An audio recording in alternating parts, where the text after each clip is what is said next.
Chapter 823.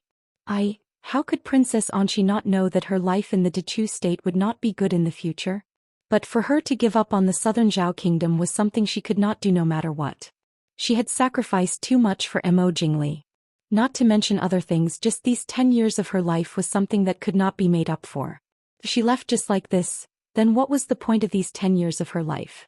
Looking at Princess Anchi, she saw that she had already lowered her head and was caressing her protruding belly, no longer paying attention to her.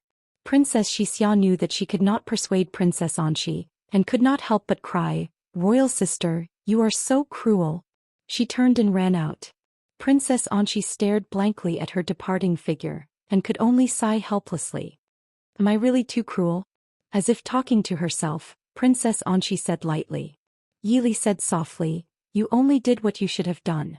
Not only are you Princess Shixia's sister, you are also the queen of the southern Zhao kingdom." "That's right," Princess Anchi said with a bitter smile. "If I was a soft-hearted person, I don't know how tall the grass on my grave would be. Forget it, let her be. Only, I don't know if we will meet again in this life." Seeing her so sad, Yili had no choice but to comfort her softly. She did not have a close relationship with Yi Zhen, Yi Ying and the others, and they were not born of the same mother. Naturally, she could not understand Princess Anchi's feelings. However, if it were his cousins from his previous life, he was afraid that they would also be very sad. Mo Jingli and Dongfang Yu's marriage was held as scheduled despite Dongfang Yu's unwillingness. It was just that the extravagance of the wedding was not even a third of Mr. Qingyun's birthday banquet. This was not hard to understand. The various countries had just left, and naturally would not rush back just for Prince Li to marry the successor of the infinite boundless mountain. Moreover, with the help of the infinite boundless mountain, Prince Li was their greatest enemy. The fact that they did not secretly cause trouble was already giving face to the Prince Ding mansion and Princess Ding, seeing that Glass City was the territory of the Prince Ding mansion. Why would they specially come to congratulate them? After Yi Li and Mo Xiuyao attended Mo Jingli's wedding, they left Glass City for Feihong Pass that night. At this moment outside of Feihong Pass, Dechu State's northern enemy was split into two. The northern tribes and the Mahist army were facing each other. The moment Yelu Yi returned to the northern tribes' camp, he immediately deployed his troops and shifted the northern tribe's defensive line towards the south. On the other hand, Ma Xiushu requested for reinforcements from the king of the northern tribes in hopes of defeating the Mahist army in one fell swoop. Yelu Hong also kept his promise and wrote a letter with Yelu Yi to the king of the northern tribes, requesting for Helianjin to lead troops to assist Yelu Yi in attacking the Dechu state. Ever since Helianjin lost to the 18-year-old Mo Xiuyao, he was abandoned by the king of the northern tribes.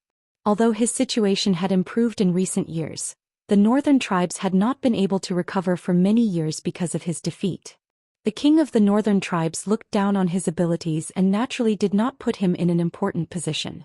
Yelu Yi suspected that Yelu Hong was helping him because of some scheme, but when he thought of the predicament that awaited him after Yelu Hong returned to the northern tribes, he did not care much. No matter what, he really needed Helianjin's help now. The reinforcements from the northern tribes would not arrive in a short period of time, but Yelu Yi did not care. He mobilized his troops and prepared to fight a few battles while the Mahist army was unprepared. However, Lu Jingxian, who was guarding the border, was not as unprepared as he thought. When he saw the northern tribes' movements, he also mobilized his troops. In a short 5 days, the two armies had fought more than 3 times. The northern part of Dechu state was once again engulfed in the flames of war. At this time, Mo Xiuyao and Yi Li did not appear on the battlefield. Instead, they were walking leisurely in the northern territory outside the Purple Thorns Pass. After dyeing their iconic white hair black, the two changed their appearances slightly and became a young married couple. However, they were completely different from the imposing Prince Ding and Princess Ding in Glass City. Following beside Mo Xiuyao and Yi Li was Tan Jiji, who had just been released from the Prince Ding mansion. There were not many people in this world who knew Tan Jiji's true appearance, and most of them were already dead. After 2 years of silence, it was better for people to recognize him. Therefore, even if he was walking in the north with his original appearance, he was not worried about being recognized. It was unknown whether Ren Qining was eager for quick success or was truly confident in himself.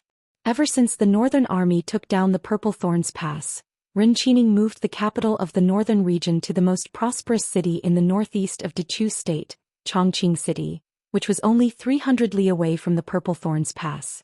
He built the capital here and renovated the palace. Even though the palace was not completely built yet, one could see the embryonic form. There were many luxurious and spacious mansions and official residences in Chongqing City. Their magnificence was comparable to Glass City and Chu Capital City. At the same time, there was a strange phenomenon in Chongqing City. Apart from a very small number of large mansions that were clustered together, the rest of the places were dilapidated. Even thatched cottages and shacks were common. It did not have the feeling of being a big city in the northeast of Dechu State. It was as if other than a few wealthy officials and nobles, there were only poor people who did not have enough food to eat. It was as if the majority of the people who were not wealthy but at least did not have to worry about food and clothing, did not exist.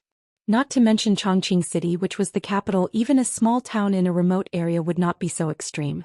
Tan Jiji followed Yi Li and Mo Xiuyao into an inconspicuous inn in the city. The innkeeper welcomed the three of them to the second floor and had a secret thought. Only then did he greet them respectfully. This subordinate greets Prince and Princess Consort. Yi Li smiled faintly and said, "No need for formalities. You have worked hard these 2 years." The innkeeper said respectfully, "It is my duty." This subordinate does not dare to complain about it. This subordinate has already arranged accommodations for Prince and Princess Consort. "Prince and Princess Consort, please feel free to stay there. If there is anything you need this subordinate to do, Princess Consort, please tell me." Yi Li nodded and said with a smile, "Very good. You can leave first. If there is anything, the prince and I will call you." This subordinate will take his leave. The innkeeper did not ask any more and left respectfully. I did not expect that even in Chongqing City, there are spies from the Prince Ding mansion. The Prince Ding mansion is indeed pervasive. Ren Qining provoked the prince.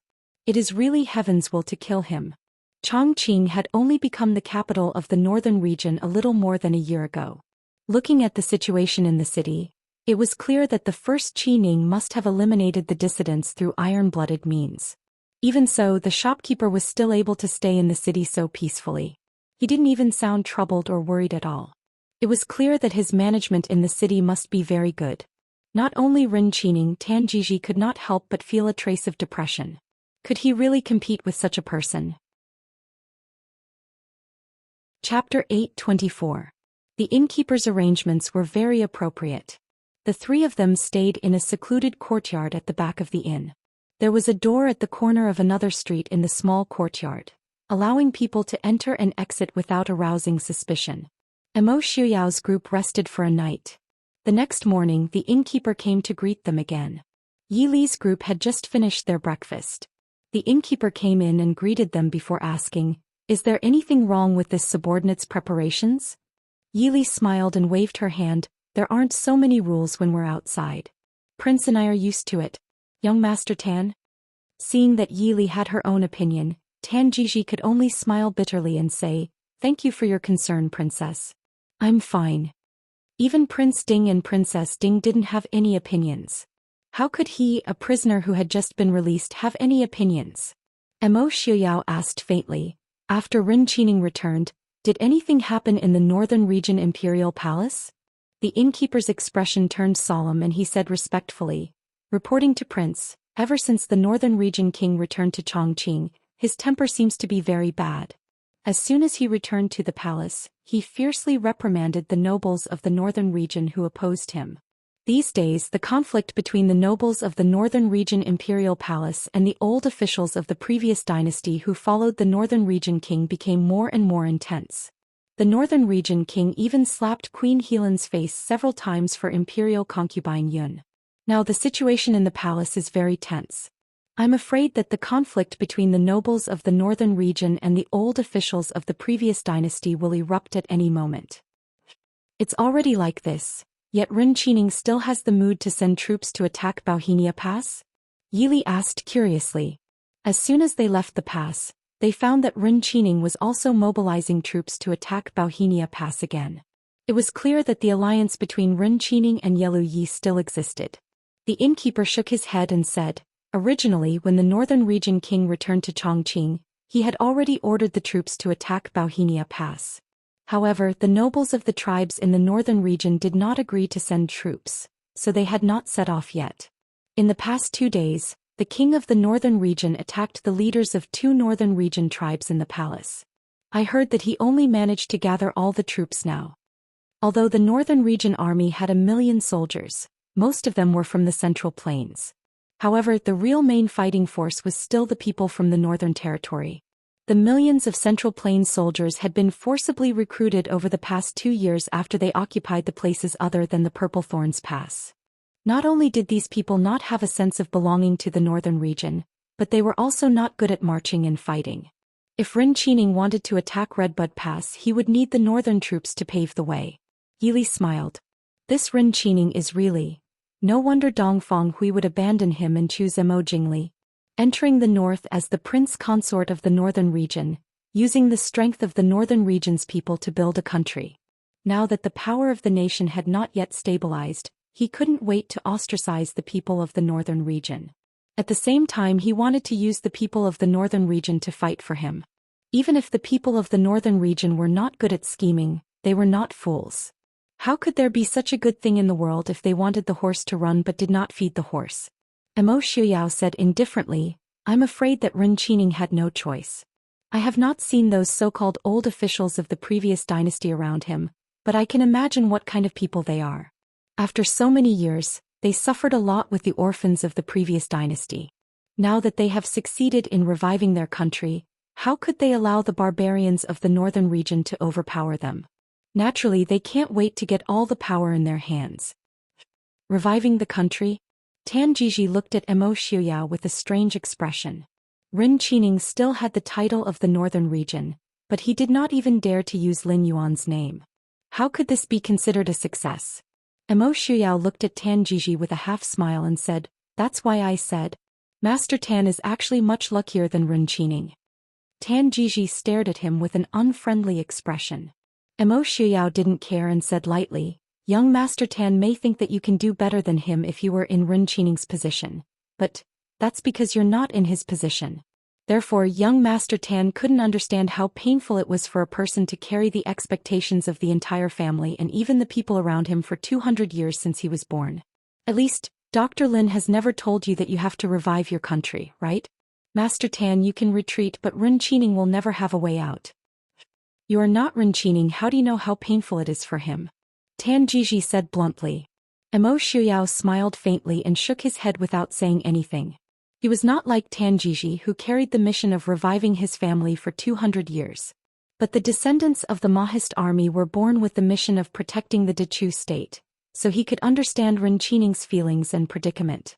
Yili sighed softly. Enchanting is also a talent, but it's a pity.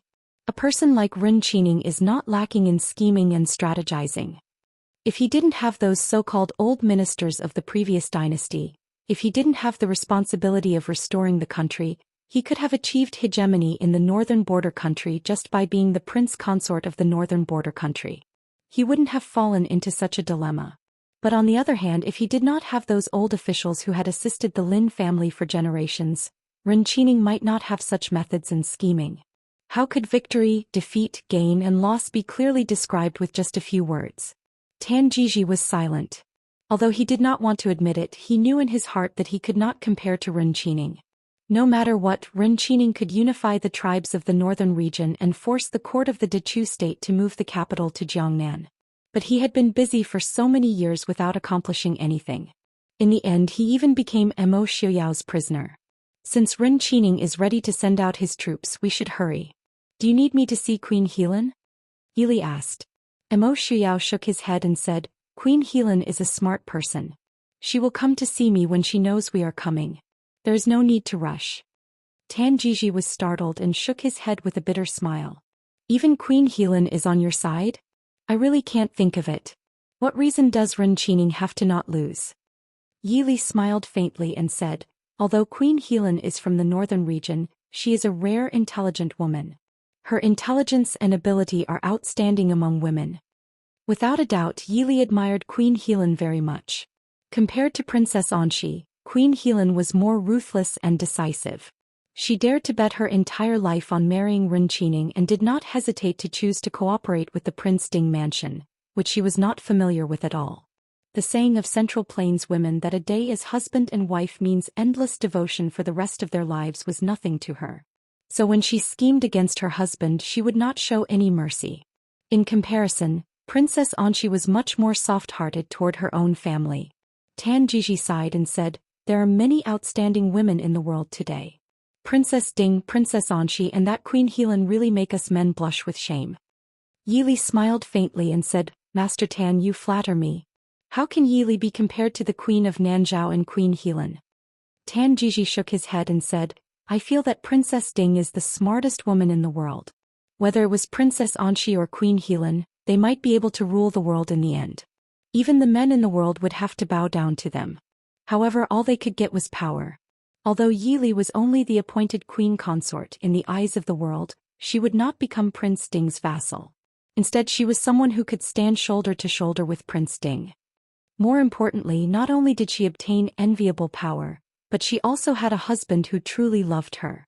She had a group of relatives who prioritized her and even had a son and a daughter. It could be said that she had everything that a woman in the world desired, and she had even obtained the best. How could such a wonderful woman not be admired? Chapter 825. When Emo Shuyao heard others praise Yili, although he felt a little jealous, he was still happy. Although he only hoped that he was the only one in the world who could see how good Li was, he also hoped that the world would acknowledge Li and not allow anyone to look down on her. Moreover, the current Emo Shuyao was no longer the Prince Ding from many years ago who was seriously injured and disfigured. He had been married to Yi Li for 10 years, so there was no need to doubt the feelings between the two. He was even more confident that there was no one in the world who was more worthy of Li than him. His jealousy was just a kind of pleasure. Li is naturally the smartest woman in the world. Why do I need you to say that? Emo Shuyao raised his eyebrows and said. Yi Li glanced at him helplessly and remained silent. She was also very self-aware. In terms of intelligence, she could not be considered the smartest one. What she relied on was that she had an extra lifetime of experience that was completely different from the people in this world. Seeing the faint threat in Emo Shuyao's eyes, Tan Jiji could not help but smile bitterly. Even if he had the guts as big as the sky, he would not covet Princess Ding, okay? If it was in the past, he might have some thoughts. However, after being tormented by Emo Shuyao for 2 years, he did not have any thoughts at all. Who in the world did not know that Prince Ding valued his princess more than his own life? Who would dare to provoke the Emperor of Xiling? The vengeful spirits and Ren Qining in Xiling City were examples of what had happened. Moreover, Princess Ding herself was not easy to deal with. Those who did not have any ability to provoke her would only be asking for humiliation. Emo Shuyao and Yi Li temporarily stayed in Chongqing City, but they were not in a hurry to deal with Ren Qining. Instead, they left these matters to Tan Jiji to deal with. The two of them were idle and would walk around Chongqing City from time to time. They were also very carefree. On this day, when the two of them were having their meal, the shopkeeper came to report that the vanguard of the Northern Army had already set off for the Purple Thorns Pass. Ren Qining would also set off for the expedition in a few days. Emo Shuyao raised his eyebrows and said with a smile, "He's not worried at all. He's not afraid of a fire in his own backyard." Yi Li smiled and said, "It seems that even though the people of the Northern Territory are staunch and unyielding, they are not incapable of acting. I'm afraid that Ren Qining only thinks that the people of the Northern Territory don't get along with the old ministers of the previous dynasty. He never thought that they would rebel against him." Emo Shuyao said, "In Ren Qining's view, the northern tribes have long been like a group of dragons without a leader. Naturally, he didn't expect Queen Helan to have such ability.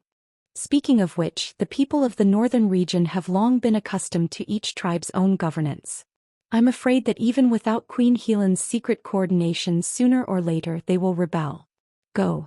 Send the news to General Ling Huai at Redbud Pass," Emo Shuyao instructed.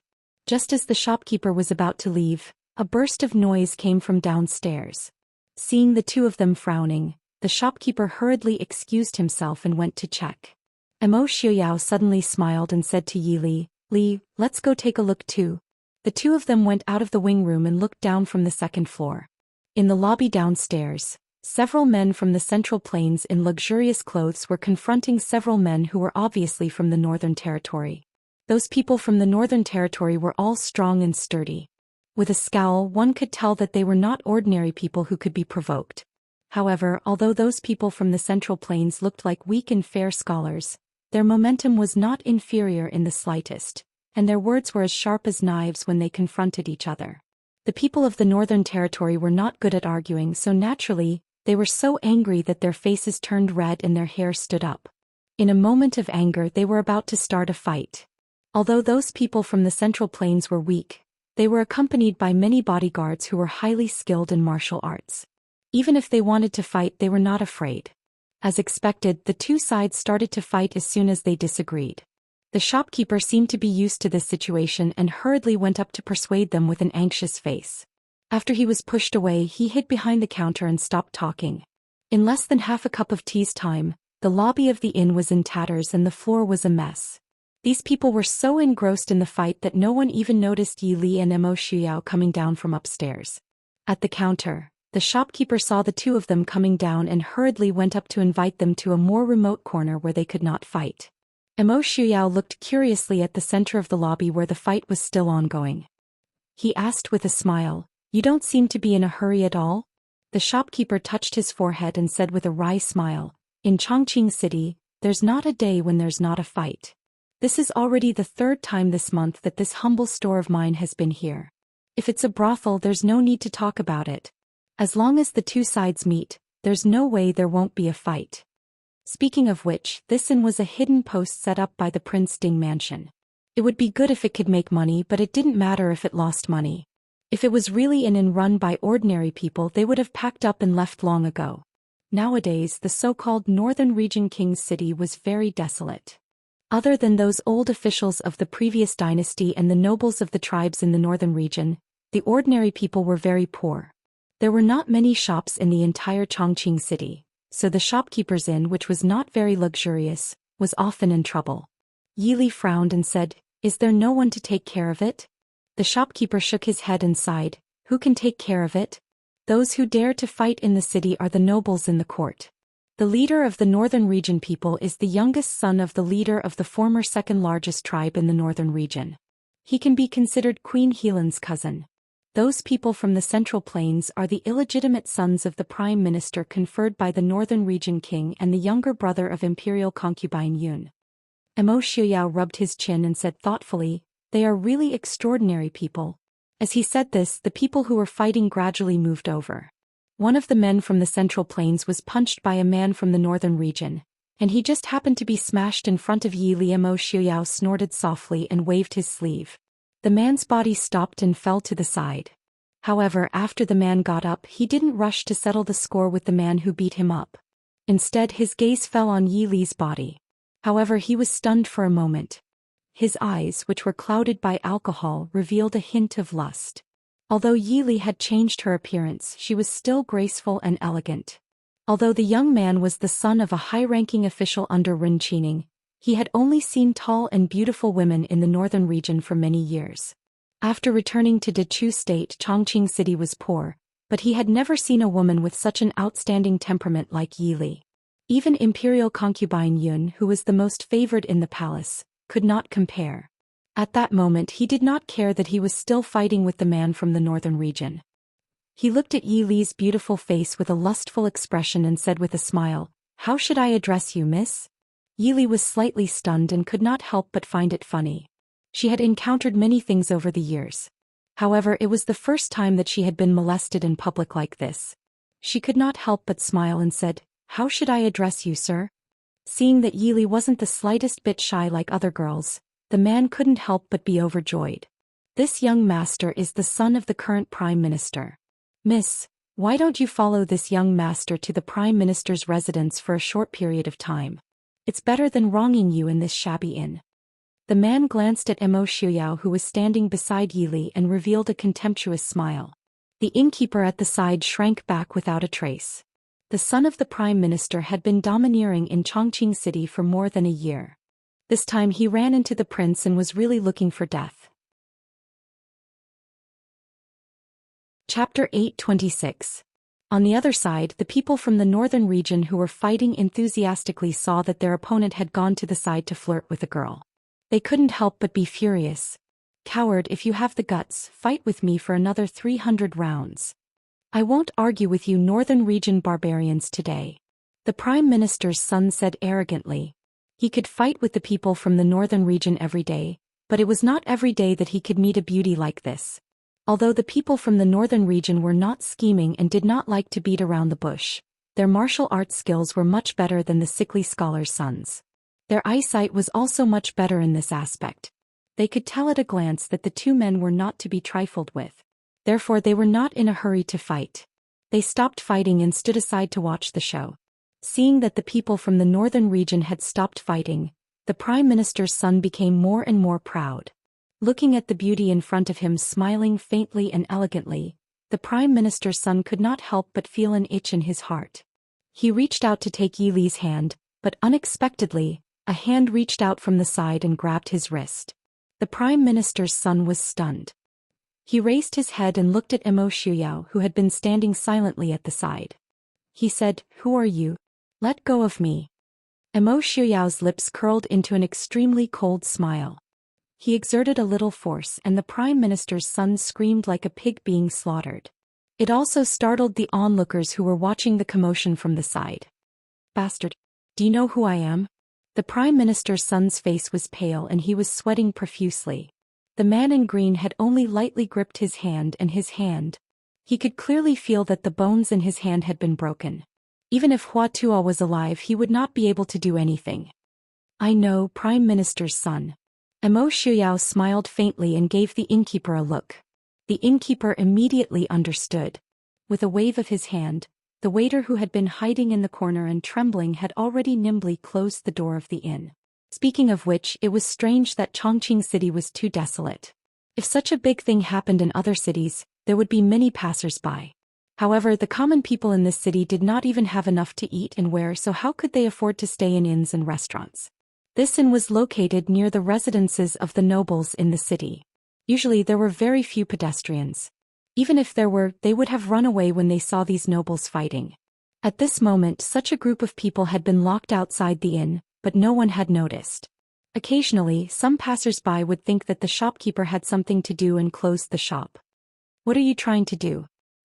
The moment the door closed, the others also felt that something was wrong. A few northerners wanted to rush out with their strong and agile skills, but how could those inconspicuous workers let them succeed? They were all well-trained people. Who are you?" The Prime Minister's son asked in a trembling voice, his face as pale as paper. Emo Shuyao casually tossed him aside and said indifferently, "Are the descendants of Ren Qining's old officials from the previous dynasty these good-for-nothings? How dare you? Feel free to call His Majesty by his name."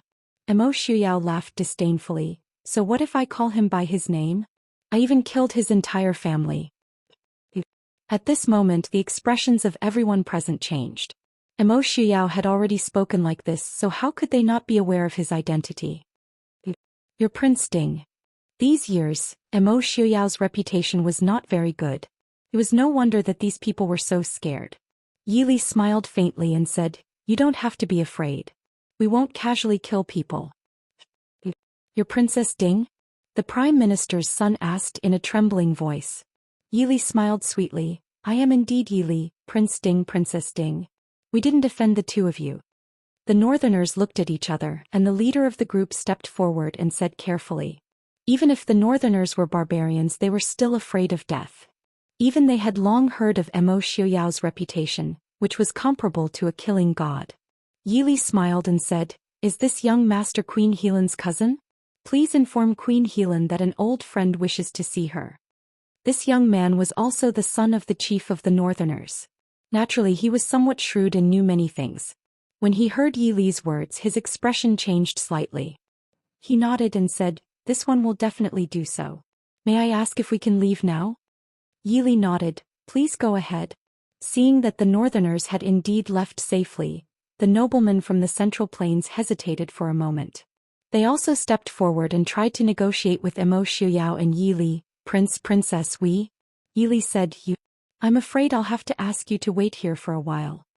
Everyone's expression changed.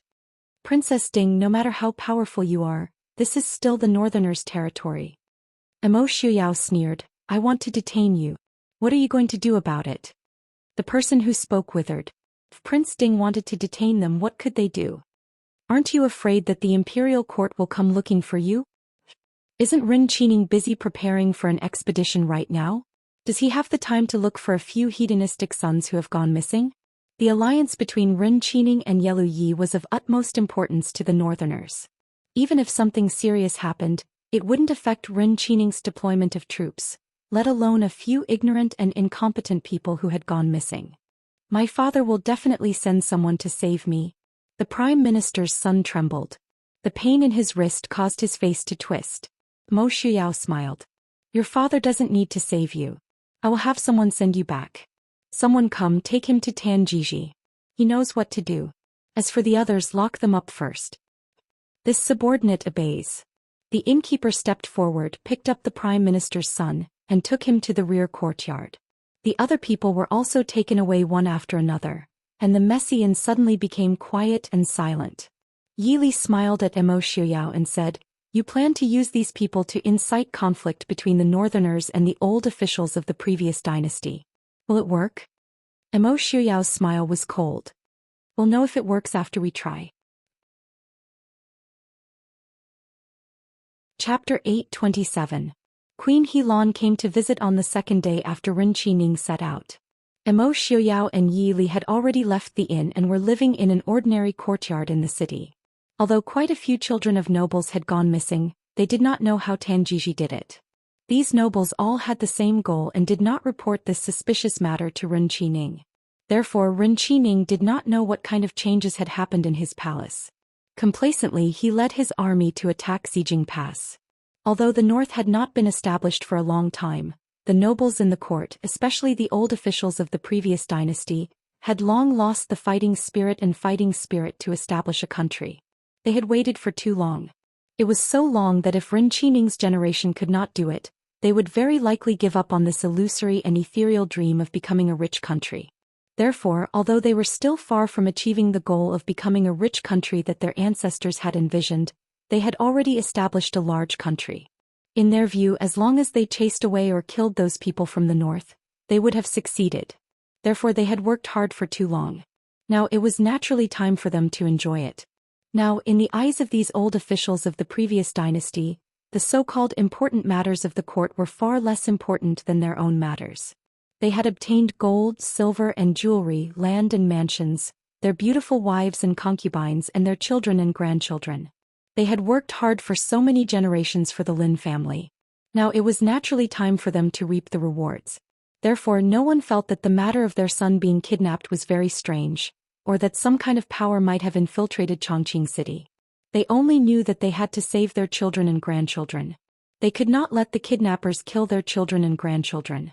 Among them, the current prime minister was the most concerned. Because the one who was kidnapped was the son of his most beloved concubine, who was also imperial concubine Yun's younger brother. Princess, Queen Helan requests an audience. In the courtyard, Yi Li and Emo Shuyao were sitting across from each other playing chess. Hearing the report from the guard outside, Yi Li threw down the chess piece and said with a smile, "Let her in." Not long after, Queen Helan walked in with a group of people. Behind her was the leading man from the northern region who had fought in the day before yesterday. It was said that he was Queen Helan's cousin. Prince Ding, Princess Ding. Queen Helan smiled brightly without the shyness and coyness of a Central Plains woman. Yi Li smiled and said, "Thank you for coming here personally. Please sit." Queen Helan did not stand on ceremony. She sat down opposite Yi Li and Emo Shuyao and said with a smile, "Prince Ding and Princess Ding are really capable. If my cousin had not entered the palace and told me, I'm afraid I wouldn't have known that the two of you had arrived in the northern region." Yi Li said apologetically, "We came in a hurry and did not have time to greet the queen. Please forgive us." Queen Helan waved her hand and said, "You don't have to be polite with me. I'm very happy that Prince Ding and your highness can come in person. At least this proves that the two of you are sincere about cooperating with the northern region, isn't it?" Yi Li glanced sideways at Emo Shuyao. Emo Shuyao smiled faintly, indicating that he would leave everything to her. Yili nodded and stopped beating around the bush with Queen Helan. She looked at the two people sitting there and asked, "Can Queen Helan decide everything in the northern region?" Queen Helan smiled and said, "The tribes of the northern region have secretly elected my father as the Khan. Even if there is something I can't decide, my father can always decide. Your Highness, please rest assured." Yili nodded with satisfaction but sighed inwardly. The people of the northern region were not as scheming as they thought. At the very least, Queen Helan, her father, and this seemingly wise young man in front of him were not easy to deal with. That's good. The Prince Ding mansion can help the northern region deal with Renqining. It will ensure that he and his forces will have no chance to stir up trouble in the northern region. But at the same time, the northern region must promise that after the matter is settled, all of them will return to the border between the northern region and the original Dechu state. I wonder if Queen Helan has any objections? Yili said faintly. Queen Helan nodded and said, "No problem. We just want to live our original life. Although we northern region people are not as smart as you central plainsmen, we don't want to be used as a tool." Every time Renqining went to war, he always had the army of the northern region rush to the forefront. This was because the army of the northern region was braver than the newly formed Central Plains army, but it was also because he wanted to weaken the army of the northern region and reduce the population of the northern region in this way. Now that the northern region had established a country, its land area had expanded. But the people of the northern region were not good at farming, and many of them were not used to the life of the Central Plains. Their lives were even more difficult than before. Although the people under Renqining are selfish and insatiable, but many of them are really capable. Moreover, Renqining is always on guard against us. Now that he has gone to war, he has taken most of the soldiers of the northern region with him. Most of the soldiers stationed in Chongqing City are from the Central Plains. After 2 years of war, there are only about 300,000 soldiers left in the northern region, but Renqining has more than 1 million soldiers from the Central Plains. I wonder what Prince Ding and Princess Ding plan to do? The young man who had been silent all this time asked, but there was a hint of resentment in his tone. There were only about 300,000 soldiers left in the northern region, and this could be considered a gift from the Prince Ding mansion. In the Battle of the Chu capital last year, the northern region lost more than 200,000 soldiers, and at the same time, all the tribes in the northern region hated Renqining to death. Yili did not care about his attitude. When two armies fought, there was naturally no time for mercy. Moreover, many people from the Dechu state and the Prince Ding mansion had died in order to protect the Chu capital. Between the two countries, there were no eternal friends or eternal enemies. At least for now, when it came to Renqining, their goals were the same, weren't they? Yili said calmly, "Renqining does have more soldiers than the northern region, but I'm afraid that there are not many that can be used." Both Mo Xiao and Yili were people who came from the military. Naturally, they knew the difference between the soldiers who had just joined the army and did not know anything and the so-called elite soldiers who had been through hundreds of battles. If they really fought, 10 of the Central Plains soldiers under Renqining's command might not be able to defeat one soldier from the northern region. It was not that they were too weak, but compared to the valiant elite soldiers who had galloped through the White Mountains and Black Waters and fought among the various tribes, they were just a group of ordinary people who had just picked up weapons. Moreover, these soldiers were originally the people of the Dechu state. When it comes to important times, they might not be loyal to Renqining. The reputation of the orphan of the previous dynasty was good, but that was because the people had a better life after careful management. Only then would they start to miss the distant previous dynasty. But now, Renqining had established a country and occupied the Dechu state as the prince consort of the northern region. In the eyes of many people, he was just an invader who looked like someone from the Central Plains. Moreover, the people of the northern region did not have a good life these past 2 years. On the contrary, it was Renqining who recruited soldiers that made the people suffer. The area outside of the Bauhinia Pass was close to the barbarian lands and had always been sparsely populated. Renqining recruited more than 2 million soldiers in just 2 years. How could the people not complain? Chapter 8:28. Queen Helan blinked and said with a smile, "I forgot. With Prince Ding here, why worry about those soldiers not being willing to change sides?" The Prince Ding mansion's position and appeal in the hearts of the people of Dechu State had been seen by Queen Helan of Dechu State and Glass City. This was also the reason why they agreed to the conditions so readily. They weren't strong enough to compete with the Prince Ding mansion for this place. If we withdraw from Dechu State, what will happen to the soldiers that Ren Qining took away?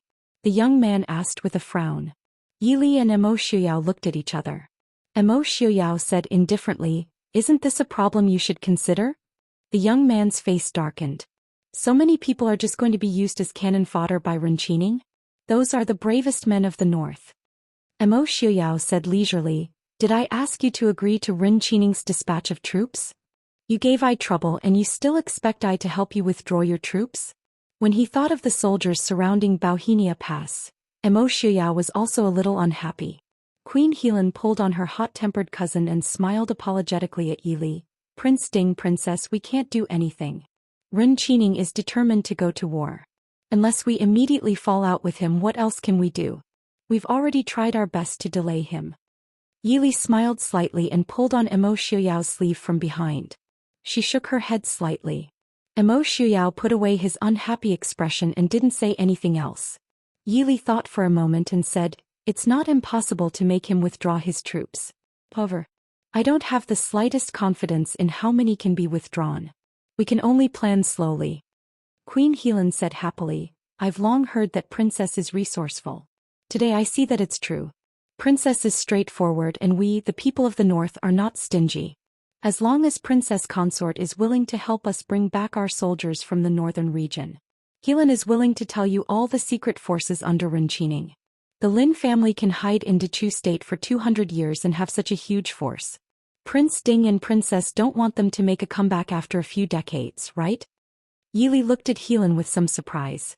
Queen Helan said with a smile, "Princess doesn't have to be suspicious. These were all collected by my sister when she was alive. After all, she has been married to Ren Qining for more than 10 years. Naturally, she knows more than us." Yili pondered for a moment before nodding in agreement. Had been used by Ren Qining for the past few years. Even if they were to bring the 300,000 soldiers back, they would not be able to contend against the Emo family army in the short term. Queen Helan cupped her hands and said with a smile, "Thank you, Princess. You and I each take our own benefits. You don't have to be polite." Passively waiting for Ren Qining to lead the army to attack Xijing Pass and encircle the Mahist army with the northern tribes. They might as well stab Ren Qining in the back a few times first. When the backyard was on fire, Ren Qining would have no time to make trouble for the Mahist army. After sending off Queen Helan and the others, Emo Shuyao looked at Yili and didn't say anything for a long time. Yili smiled sweetly and said, "What's wrong?" Emo Shuyao took her hand and held it in his palm. He said in a deep voice, "I'm leaving." Yili nodded and said, "I know. I will finish the matter in the north as soon as possible and go back to meet you." Now the Mahist army had started a full-scale war with the northern tribes and the north. This was different from last year's war. Last year it was to snatch the Chu capital. It was not a matter of life and death for both sides. But this time it was a war of life and death. Under such circumstances, it was impossible for the two people in charge of the Prince Ding mansion to stay in the north. Even if it was to calm the army, one person must appear on the battlefield. It was not easy for Emo Shuyao to accompany Yili to the north and stay for so long. Let people keep an eye on Tanjiji. He can't be trusted too much. If he doesn't know his place, just kill him. Emo Shuyao whispered. Knowing that he was worried about her, Yili leaned in his arms and whispered with a smile, "You know, I always have a sense of propriety. I know what to do and what not to do. I won't put myself in danger." If she didn't care about life and death in the past, she wouldn't now. She had a husband who loved her, 3 underage children and so many loved ones. No matter what the reason was, she would protect her own life. Emo Shuyao said in a depressed voice, "How can I not be worried? I just want to find a place to hide you. I won't let anyone see you and I won't let you encounter any danger. You're already so old yet you're still so childish. Aren't you embarrassed?" Yili helplessly rolled her eyes. She looked at him with a smile and said, "I can't see anyone forever." Emo Shuyao's face became even more gloomy. "I know, you can't let go of the Su family, your friends, and Emo Xiaobao." Speaking of Emo Xiaobao, Emo Shuyao gritted his teeth out of habit. Seeing his face full of resentment and jealousy, Yili smiled and gently kissed him on the lips. "All right, if you don't need to care about the Prince Ding mansion in the future and you still think like this, then I'll sacrifice myself. I'll sacrifice myself and we'll go wherever you want? Emo Xiao's eyes lit up. Ali, are you serious? Yili blinked. Of course I'm serious. All right. Once I pass the throne to Emo Xiaobao, we'll go live in seclusion. The gloominess on his handsome face was swept away and Emo Xiao's face was filled with high spirits. Seeing his excited face, Yili couldn't help but have black lines on her face. You're not planning on immediately passing the throne to him, right? She believed that Emo Xiao would definitely do something so unreliable. Emo Xiao hugged her and said with a bit of regret, I really want to do that. Seeing Yili's displeased eyes, he quickly continued, it's a pity that Emo Xiaobao's age is a bit too young. At least wait until he's able to get on a horse to fight, right? How about 14? I won't even be 14 before going to the battlefield. Emo Xiaobao was 8 years old this year. 14 would be 6 years later. What a wonderful thing. At that time Su Qingshan would still be there. If Mo Xiaobao was smart, he could trick Su Qingshan into working for him for a few more years. Thinking like this, Emo Xiao suddenly felt that the heavens were really good to him. It must be to make up for the rough and unlucky first half of his life that the heavens gave him such a promising second half. Seeing the happy face of the person in front of her, Yili speechlessly pushed him away and walked into the room. Emo Xiao helplessly followed her. Before he left, he glanced at the wall not far away. His sleeves moved and a gust of wind blew. Something fell to the ground with a bang and there was a muffled groan. After sending off Emo Xiao, Yili turned around and walked in. The moment she walked in, she saw Tan Jiji sitting in the courtyard looking at her with a smile. But the way he sat was a bit strange. From time to time he would reach out and touch a certain part of his shoulder. He couldn't help but grimace. Seeing his strange appearance, Yili faintly raised her eyebrows and said, Why does young Master Tan have time to come over? Chapter 829. Tan Jiji said with a smile, Don't I have something to report to Prince Ding and Wang Fei? I happened to see the prince and Wang Fei saying goodbye. This one did not want to disturb them and could only wait here. Yili looked at the dirt on his dark blue robes and said faintly, Thank you Tan Gongzi for waiting so long. It really was a long wait. Tan Jiji gritted his teeth.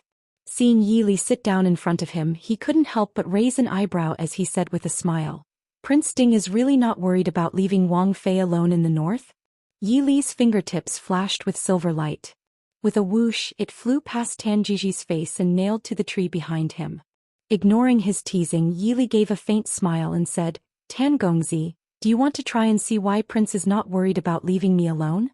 Tan Jiji quickly shook his head. He had not missed Emo Xiao's words. If there's anyone who doesn't know their place, kill them. He also believed that Yili would definitely be able to kill him. He quickly changed the topic and said seriously, I have already contacted the Prime Minister in the north and I mentioned a little about my and Ren Qining's identities. Yili looked at him.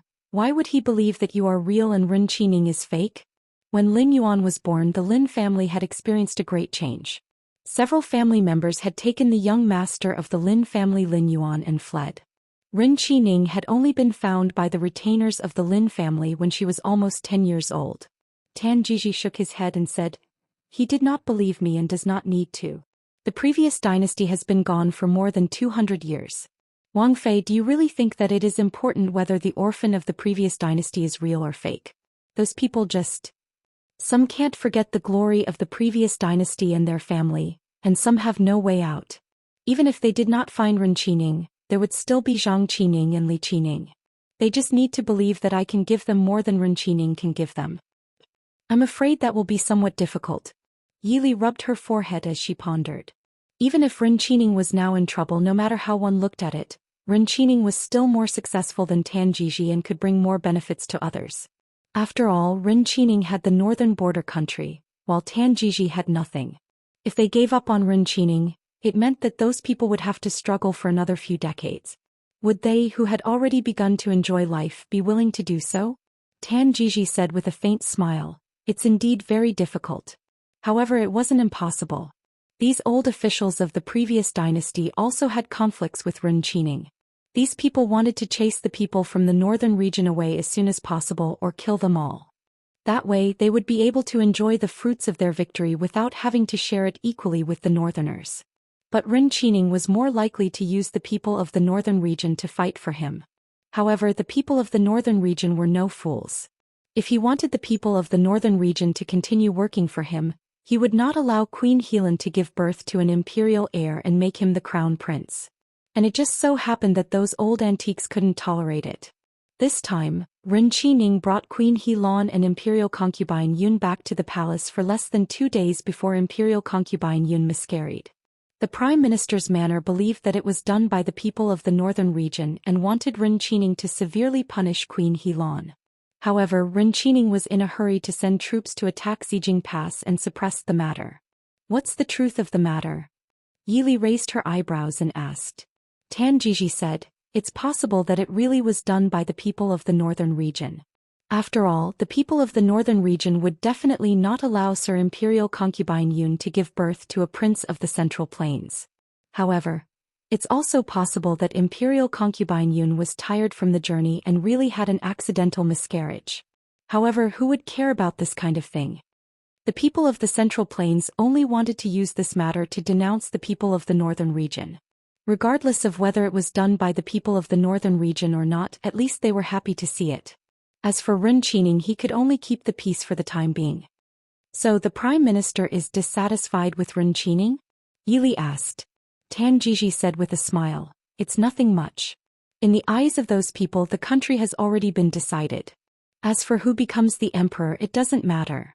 As long as it can bring them more benefits, there's nothing wrong with replacing Ren Qining with Tan Jiji. Even if they want to climb up and become the emperor one day, I won't be surprised. I'm very sorry, you won't be able to become the emperor this time. Yili apologized sincerely. Tan Jiji pouted and said, it's fine. I don't want to be the emperor of the northern region and I don't want to be a puppet either. He wanted to restore the country, but he didn't want to be a puppet that couldn't make any decisions on its own. Moreover, this puppet had the name of the barbarians attached to it. Seeing that Ren Qining was a little disappointed, Yili asked with some curiosity, have you done anything that you wanted to do in your life? Tan Jiji looked at her and said, yes, I've been doing it all this time. The corner of Yili's mouth twitched slightly and said, are you talking about restoring the country? What's wrong with that? Tan Jiji didn't think much of it. His biggest dream in this life was to restore the country. Hadn't he been doing it all this time? Although there hadn't been any results. Yili shook her head and looked at him with a complicated expression. She said, I can see that you really want to restore the country. Tan Jiji had interacted with Yili a few times, so he had some understanding of her. He asked, Princess, you don't seem to agree. Yili smiled faintly and said, everyone has their own ambitions. I'm not a descendant of the imperial family, so I naturally don't understand that feeling. It's just that, if you want to drag the world into the flames of war for your family, is it really necessary? Tan Jiji's face darkened and said, what do you mean by is it necessary? This world originally belonged to my Lin family. Yili said indifferently, before your Lin family this world was surnamed Shui. If you can directly kill the emperor and change the dynasty, I wouldn't have any objections even if you change the emperor every day. However, every time there's a change of dynasty, the ones who suffer the most are the ordinary people. They don't owe your Lin family anything. On the contrary, it was your Lin family's ancestors who were incompetent and dragged them into the flames of war. After that, the descendants of the Lin family all worked hard to drag them into the flames of war again. Tan Jiji was speechless. He didn't agree with Yili's words, but he faintly felt that what she said wasn't wrong. After a while, Tan Jiji laughed coldly and said, Princess's words are pleasant to hear. Then what are Princess and Prince Ding doing right now? Could it be that Princess wants to tell me that Prince Ding doesn't have the heart to fight for the world? Does Princess think that I won't believe it? Mo Xiuyao's scheming was so deep that people couldn't help but break out in a cold sweat. It seemed that he was being controlled everywhere and had no choice. However, in just a few short years he had turned the Prince Ding mansion from its years of depression and silence after the defeat into its current state, spanning the Dechu state and Xiling state, and occupying the capitals of the 2 major countries at the same time. How could such a change not be frightening? Looking back now, one would find that many things were clearly planned by Mo Xiuyao in advance. Yili said lightly, so what if you believe it? So what if you don't believe it? Coincidentally, is the Prince Ding mansion going to stick its neck out and stab it? Young Master Tan? The Lin family's ancestors were just unwilling to admit their failure. As for you, it was just to fulfill your ambition. In fact, it has nothing to do with whether or not the country is restored. Tan Jiji was speechless again. After a long silence, he couldn't help but sigh and say, perhaps Princess is right. However, I've already walked on this path for more than 30 years. Even if I wanted to stop, I couldn't. Yi Li raised her eyebrows. Just because you made a mistake in the beginning, you will continue to make the same mistake without hesitation? Then if there was a cliff in front of you, would young Master Tan also jump down without blinking? Tan Jiji smiled helplessly and said, perhaps. Chapter 830. Tan Jiji's efficiency was extremely high. Within a few days he had secretly made friends with many of the influential people in Chongqing City. Yi Li looked at the news sent by the spies of the Prince Ding mansion in Chongqing City every day and couldn't help but sigh. No wonder Tan Jiji was able to fool Mo Jingli, Mo Jingqi and the Saintess of Nanjiang Xu Manlin all these years. His ability and methods were indeed not small. It was a pity that time didn't wait for him. Xu Manlin and Mo Jingqi died one after another, and Mo Jingli suspected them of being abandoned. All of his plans and calculations could only fall short of success. Although he knew of Yi Li's ability, Mo Shuyao had always been extremely worried about Yi Li's safety. So when he left, not only did he leave behind Qin Feng, Zhuo Jing and Lin Han who usually followed Yi Li, he also transferred over He Su, who was originally guarding the Chu capital. Yi Li didn't make an error of judgment that year. Compared to Zhuo Jing, Lin Han and Wei Lin, He Su was more suitable to lead troops into battle. In just a short 10 years, He Su had used his own ability to obtain a place among the generals of the Dechu state. At that time he took advantage of the opportunity when Mo Jingli moved the capital down south to expand without restraint. So when the Chu capital was besieged, He Su was able to lead 200,000 troops to rescue it. In these 10 years He Su could be said to have completely relied on his own ability to obtain his current position. It was believed that in another 10 years he would definitely become another Zhang Qilan and Lu Jingxian. With these four people, whether it was martial arts or strategy, they were extremely outstanding. Mo Shuyao was also more assured of Yi Li's safety. Wang Fei. In the study, He Su stood in front of the desk, respectfully waiting for Yi Li's orders. Yi Li looked at him for a long time before she smiled and said, He Su, you are already a great general in charge of thousands of soldiers and horses. Now that you are following me, what do you have to say? He Su bowed respectfully to Yi Li and said with a serious expression, this subordinate is able to achieve what I have today because of Wang Fei. It's just that this subordinate was originally Wang Fei's bodyguard, but I didn't serve Wang Fei like second brother, third brother and fourth brother. Now that I am able to follow Princess Consort and reunite with my three brothers, it is this subordinate's fortune. He Su's achievements over the years could be said to be astonishing. After all, he went from an ordinary person to a commander in 10 years. But these changes were not worth mentioning compared to the great changes in the Prince Ding mansion over the years. He Su naturally did not have any bad thoughts after being transferred by Mo Shuyao to Yi Li's side. Compared to other people, they had once been Princess Ding's shadow guard and understood Wang Fei's abilities and position in the prince's heart.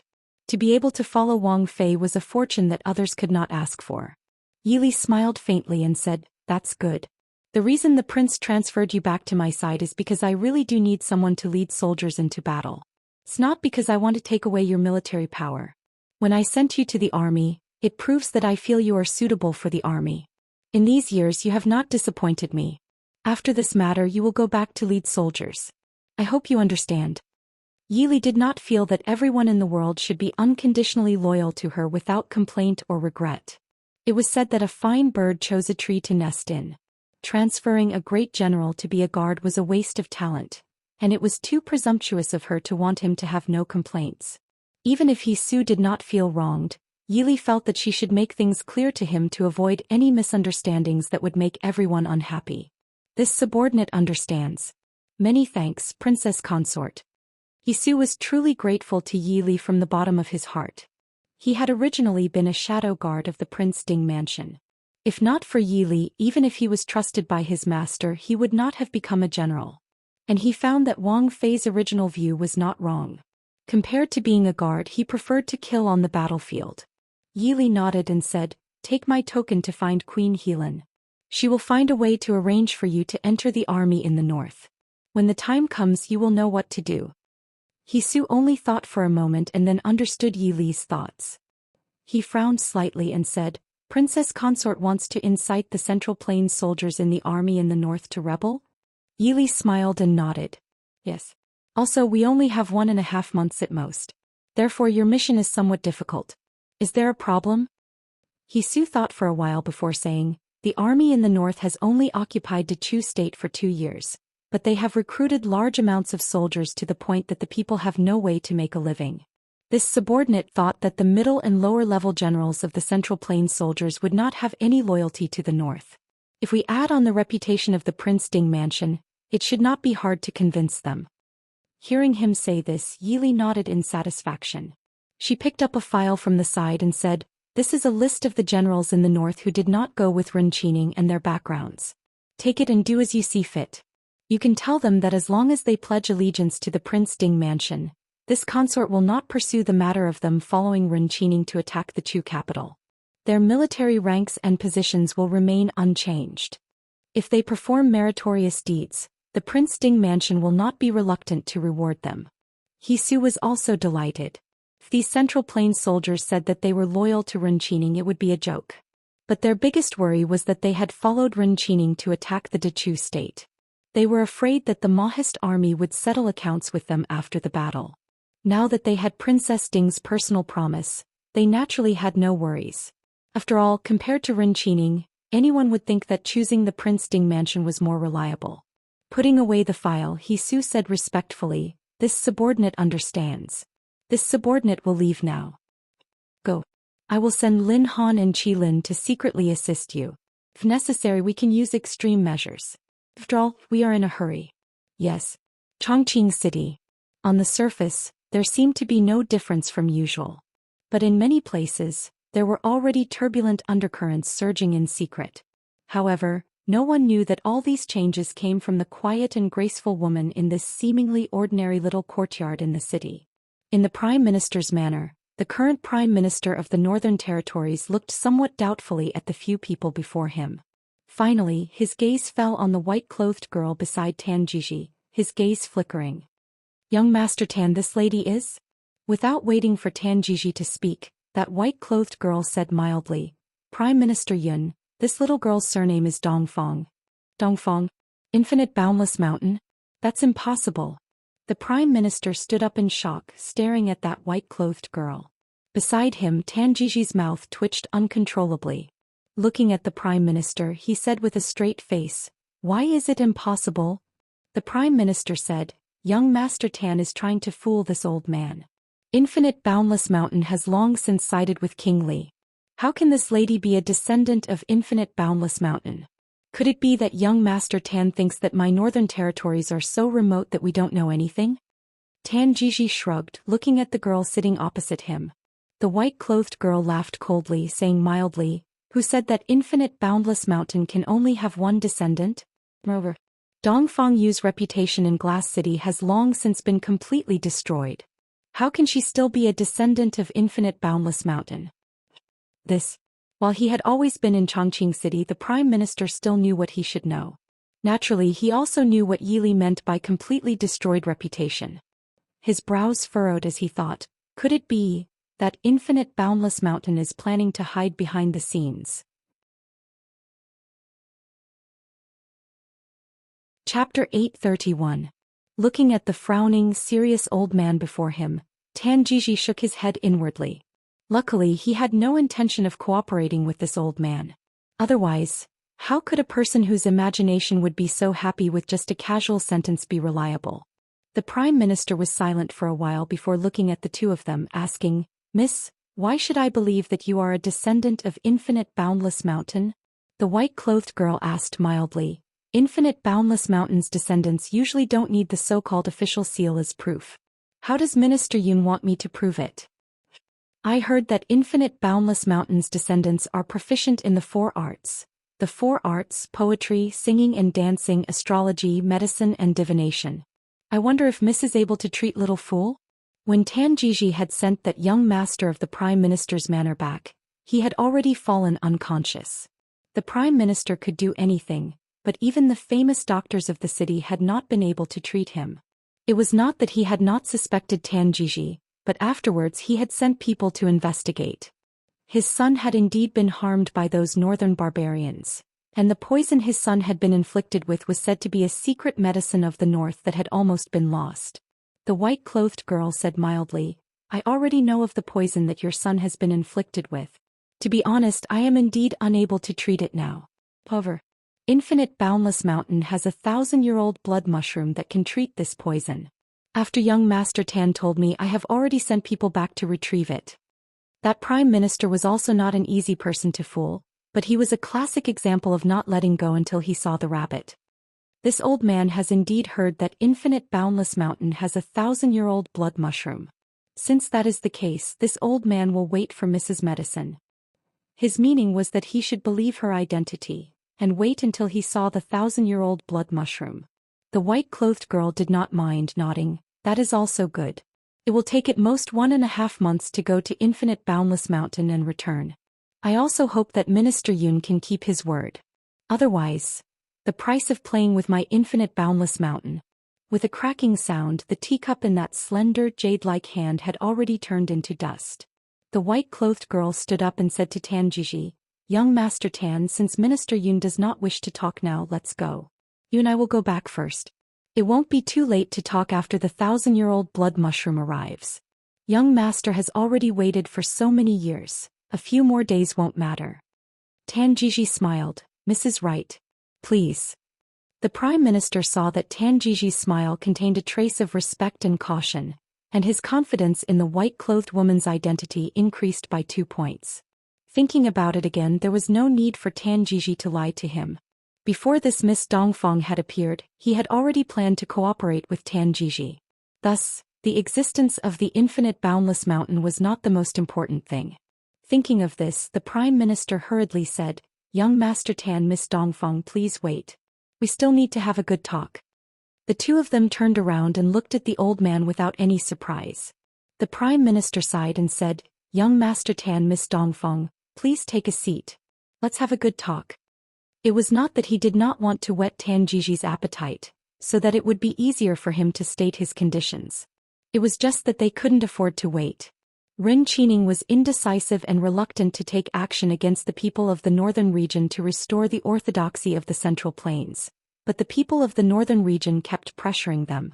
These old officials who had been assisting the Lin family for generations were naturally unwilling to share their hard-earned achievements with those barbarians. Rin Qining gradually began to feel dissatisfied with the restrictions they placed on her. It was also because of this that the Prime Minister was moved when Tanjiji appeared. Tanjiji was different from Rin Qining. Rin Qining was taught by them from a young age, and had already grasped most of the power of the Lin family. However, Tanjiji was a complete outsider. Even if he was supported to the throne, he would definitely not be able to grasp the power in a short period of time. When the time came, these old officials would still have to assist him.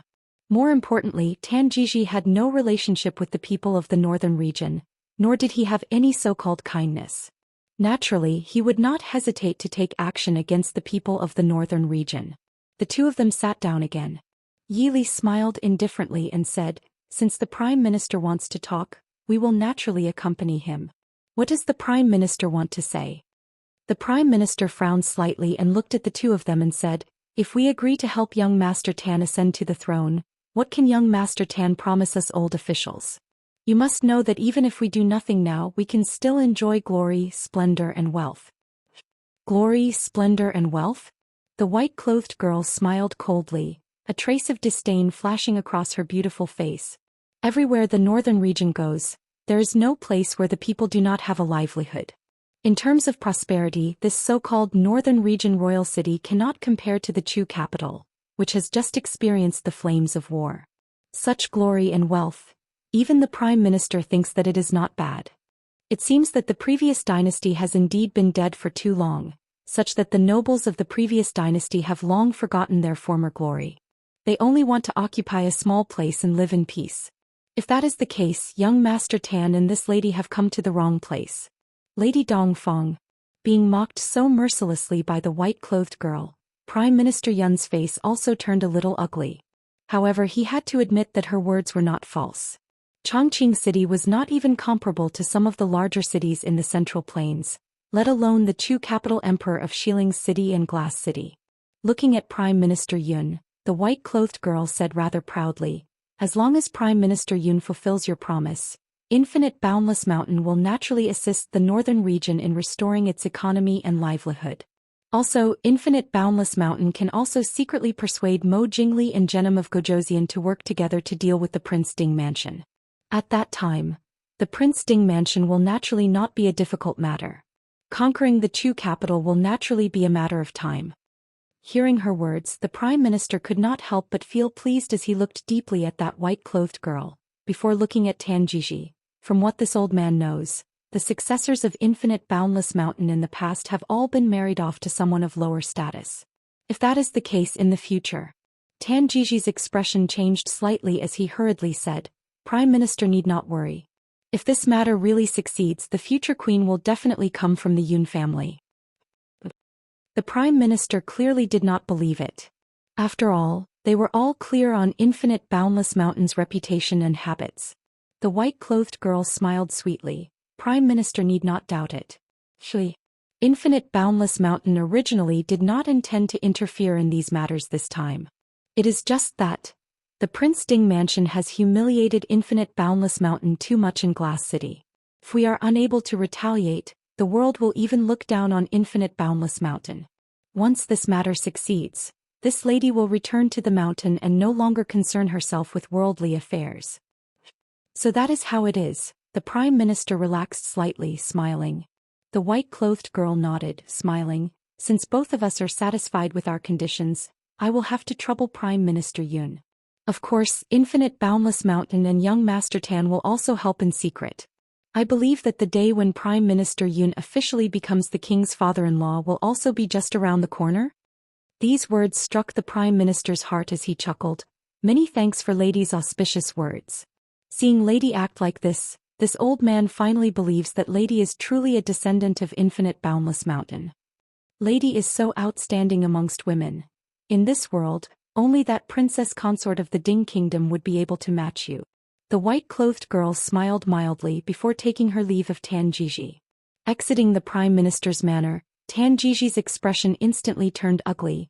"Princess, isn't this pretense of yours a little too big?" The white-clothed girl's features were elegant, a smile on her face. Wasn't this the Yili in disguise? That Prime Minister had just been comparing her to the Prince Ding Mansion. How would he have thought that the Princess Ding he spoke of was right in front of him? Chapter 832. Yili said with a smile, "So what if it's just a pretense? It's fine as long as people believe it. Since it doesn't cost money, the more the better. What thousand-year blood Ganoderma? What Infinite Boundless Mountain helping to restore the people's lives? What alliance with the Dechu state to deal with the Prince Ding Mansion in the Western Tomb, as well as that illusory position of queen?" Yili was indeed rambling on endlessly. But the important thing was that people believed it. Tan Jiji said, "When the time comes, where will we go to find Infinite Boundless Mountain for help? Infinite Boundless Mountain probably wants to tear you and Prince Ding apart right now, right?" Yili said with a smile. "Does young Master Tan think that they can wait for more than a month? When the time comes, how will they still have the time to think about all this? When the time comes, those so-called old officials of the previous dynasty would only be thinking about how to hold on to their names." Yili didn't really intend to help Tan Jiji ascend to the throne. No matter how many days he was on the throne, it would still be different. The Northern Territory would still rise and fall because of Ren Qining. Tan Jiji was silent for a long time before finally sighing, "Princess's methods are good. I believe that at this time the people of the Prince Ding Mansion have already infiltrated the Northern Territory army. Otherwise, Princess wouldn't have appeared to meet that Prime Minister of the Northern Territory." Yili said with a faint smile, "Young Master overpraises me. I have no other choice. We have to break up Ren Qining's power as soon as possible, otherwise there will be trouble." No matter how weak the Northern Territory was, it was still a country and they only had so many people here. If they couldn't deal a fatal blow to it as soon as possible by the time Ren Qining reacted, they would also have to bear the consequences. Elsewhere in a large camp not far from Prosperous City, He Su, dressed in the garb of a general of the Northern Territory, was currently pouring wine for a few generals with a smile on his face. After 3 rounds of wine, the atmosphere in the tent gradually became more lively. One of them grabbed He Su's arm and asked in a low voice, "Brother, was what you said last time true?" Hearing this, not only He Su but the others also stopped, staring at He Su. Obviously the people who were talking to him were of the same mind. He Su laughed brightly and said, "Although little brother is new here, I am indebted to several big brothers' care. Do you think I would harm you?" That may be the case, but now that we're in the Northern Army, we're constantly being ordered to beat up our own people. It was fine in the past. Mo Jingqi wasn't a good person either. If he hadn't chased away Prince Ding, would we have fallen to this state? But now we have to fight against the Mahist army. How can we not be afraid? When the Mahist army was mentioned, the others could not help but change their expressions. Last year they had also gone to attack Chujing. If it was not for the Mahist army coming to help, Chujing would have already fallen. He Su smiled and said, "Isn't that so?" Her brothers probably didn't know about it yet. Back then the Mahist army had killed their way from Feihong Pass to the Chu capital to help the Chu capital. Along the way the Northern Army had also suffered heavy casualties. Even when they reached the Chu capital they still had that kind of power. Now, the Mahist army is waiting at Zijing Pass. It's good enough that they haven't killed their way out, but His Majesty still wants to provoke them. Isn't he seeking his own death by sending these innocent soldiers to their deaths? The others also deeply agreed. He Su took in everyone's expressions and said, "Brothers, I won't hide it from you. Little brother has already decided to turn over a new leaf and rely on the Prince Ding mansion. In any case, we are all people of the Central Plains. Why should we work for the Northern Army? Besides, the Prince Ding mansion is known for being benevolent and righteous. They will certainly understand our difficulties and won't make things difficult for us." The others looked at each other and said with some difficulty, "That's true, but we don't have a way out. The Mahist army is far inside Zijing Pass. If we want to rely on them, I'm afraid we'll be destroyed by them first." He Su laughed in a low voice. He took out a token and said, "Brothers, look at what this is." Everyone looked. It was a black jade token with the character "Fix" carved on it. They couldn't help but tremble. He Su said with a smug smile, "This is Princess Ding's token. Wang Fei has promised that as long as little brother turns over a new leaf, I will definitely be promoted in the future and have a bright future." The people present were jealous and envious. To be able to receive Princess Ding's jade token and promise, He Su's good fortune was not small. "Brother, we..." The others stared fixedly at He Su, wanting to speak but hesitating. He Su smiled generously and said, "Brothers, don't worry. Little brother naturally will not let brothers drink the soup when little brother has meat to eat. We brothers will naturally share blessings and hardships together." "Brother, he is right." Everyone praised in unison. Their gazes when they looked at He Su became even friendlier. He Su had infiltrated the Northern Army for less than a month. Originally it should not have been so smooth. However, he had Queen Helan and the other nobles of the northern region, as well as the old officials of the previous dynasty, led by Prime Minister Yun, who were either actively or unknowingly escorting him in secret. Naturally, his identity was watertight and he was like a fish in water in the army. Yili also gave him a lot of information. Qin Feng, Lin Han and the others helped him in secret. He himself had been in the army for many years. He naturally got along well with these mid-level generals. Not long after, he circled out the people he could make friends with, rope in and turn over. After a few intentional and unintentional probing, there were people who could not help but come to drink with him. He took the opportunity to talk about this matter. It went very smoothly.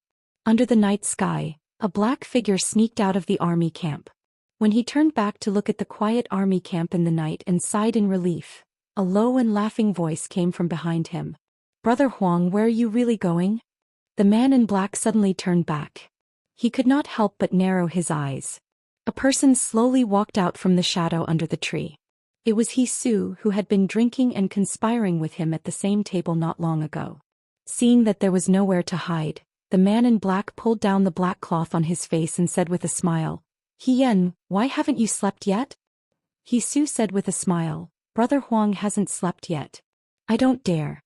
I'm afraid that I'll be executed for treason tomorrow morning." The man in black's expression changed. He said sternly, if that's the case, you still dare to collude with others to commit treason? If you stop now, I can still let you go on account of our friendship. Hisu looked up at the sky and said with a faint smile, Brother Huang now? I should let you go, right? Also, my name is not Hien. I'm the general under Princess Ding's command, Hisu. The man in black's expression became even more unsightly. He looked to the side and flew in another direction. But how could he be a match for Hisu, who was a shadow guard of the Prince Ding mansion? Hisu's figure rose and fell a few times. Under the moonlight, the man in black fell to the ground, dead. You and I are just serving different masters. Even if we die, we have no regrets. Hisu sighed softly. Chapter 833. In less than a month and a half, Hisu had roped in nearly half of the troops near Chongqing. Naturally, there was a lot of bloodshed in the dark, but on the surface, it was as calm as ever. Your Highness's methods are really admirable. In the small courtyard, Queen Helan sat in front of Yili and said with a smile. Their gazes towards Yili were filled with even more admiration. In just over a month, she could control half of the troops in Chongqing and even infiltrate the stubborn Central Plains people. Queen Helan admitted that she couldn't do it. Although she was from the northern region and was naturally hostile to the Central Plains people, Queen Helan had to admit that she probably couldn't have imagined Yili could do so much. Yili shook her head and said with a faint smile, Your Highness flatters me. It's just a coincidence that I took advantage of the loophole. It wouldn't be so easy if it were in another place. It wasn't that Yili was modest. In fact, even Yili herself didn't expect it to be so smooth. It was really because the northern region was too loose. Although these old officials of the previous dynasty were well versed in scheming and plotting against others, they and their families were too far away from the politics and power of the court. As a result, the northern region looked good from top to bottom, but there were loopholes everywhere inside. Even if the Prince Ding mansion didn't scheme against Ren Qining, if Ren Qining didn't reorganize himself, the northern region wouldn't last 10 years. Queen Helan said with a smile, Those who can seize the opportunity are smart people. However, those old men from the Central Plains are the most suspicious. You've done so many things, but they didn't notice? These days, the people of the northern region had been secretly preparing to return outside the pass after they were taken to attack Xijing Pass.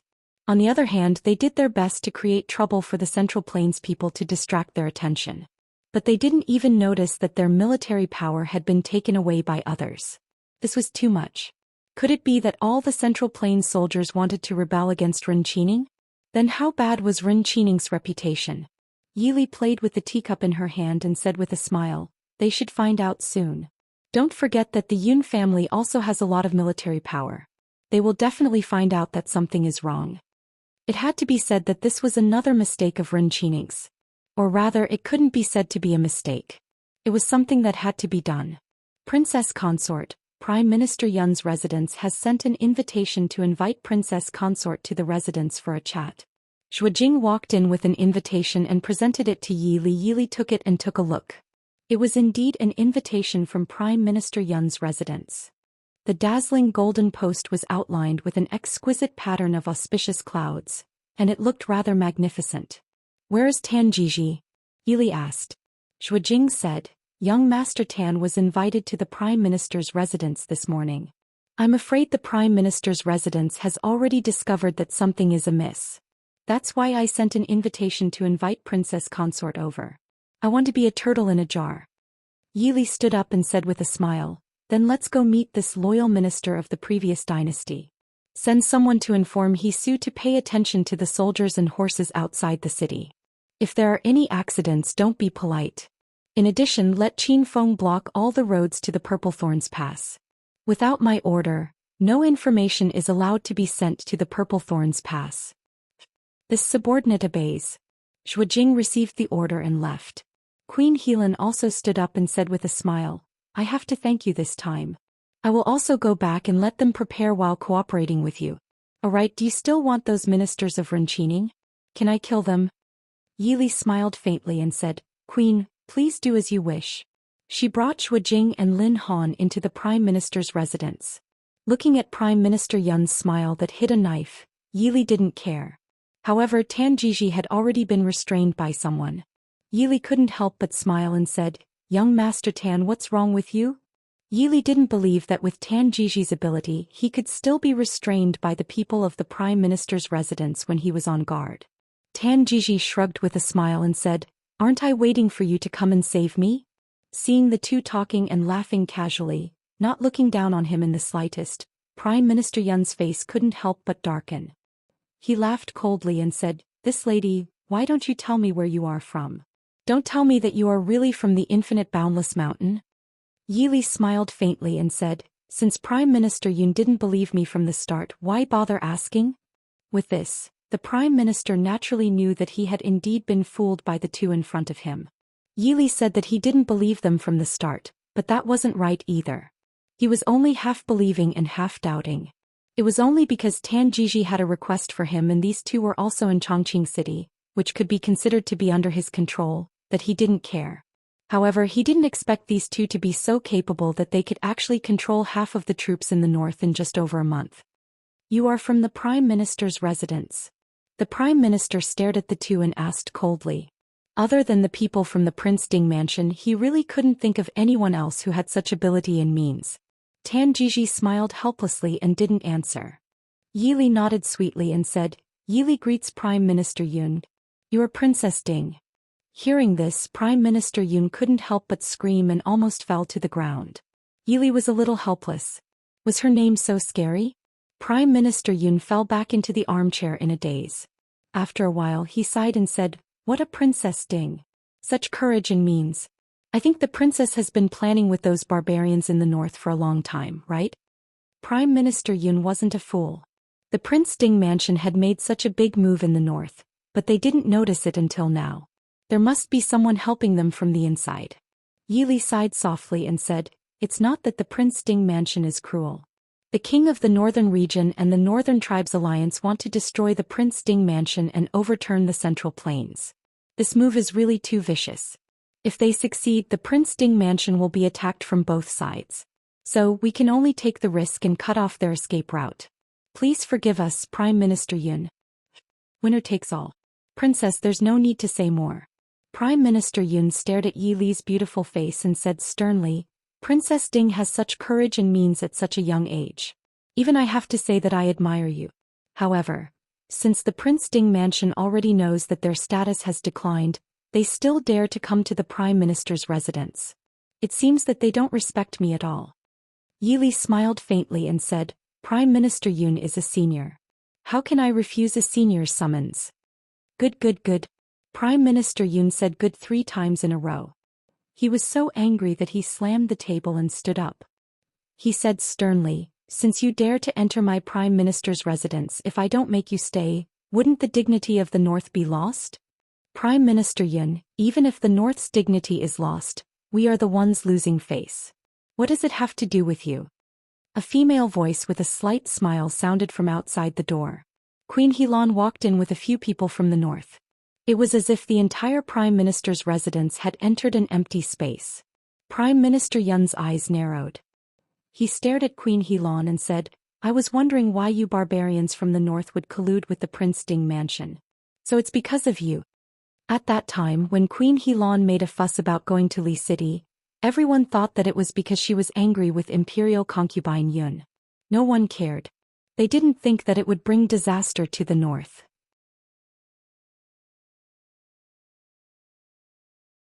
Chapter 834.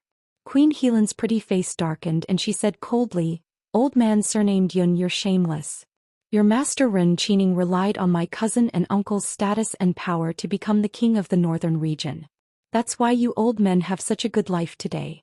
But now you're burning the bridge after crossing the river and pushing out the people of the northern region everywhere. Every time there's a war, you let the men of the northern region rush to the front while you take advantage of the situation from behind. More than 700,000 men of the northern region entered the pass, but now there are less than 300,000 people left. You can't tolerate it and push us aside everywhere. It's really disgusting. No wonder you haven't been able to restore your country for hundreds of years. It can be seen that the gods in heaven have eyes and know that you're all despicable villains. How can they let you succeed in restoring your country?" Prime Minister Yun was rebuked by Queen Helan, and his face turned green and purple. The most reprehensible thing about Ren Qining's establishment of the northern region was that he used the power of the people of the northern region. And it wasn't that he had subdued the people of the northern region and made them shrewd, but that he had inherited his father-in-law's position after marrying into the northern region. In this way, it was not legitimate for them to claim to be the orthodox family of the Central Plains. Even the children of the previous queen had the surname of the people of the northern region. How could these old officials of the previous dynasty tolerate this? However, the establishment of the northern region was indeed entirely dependent on the people of the northern region. This made the old officials of the previous dynasty have two very strange feelings in front of these people of the northern region. On the one hand, they despised these barbarians of the northern region. On the other hand, they had to admit that they had received great kindness from them. Such complicated and tangled thoughts made these self-proclaimed orthodox people even more intolerant of the people of the northern region. They only wanted to find ways to drive them away as soon as possible. On the one hand, they could restore the orthodox bloodline of the Lin family. On the other hand, what the eye doesn't see, the heart doesn't grieve over. Humph. This old man won't argue with a woman like you.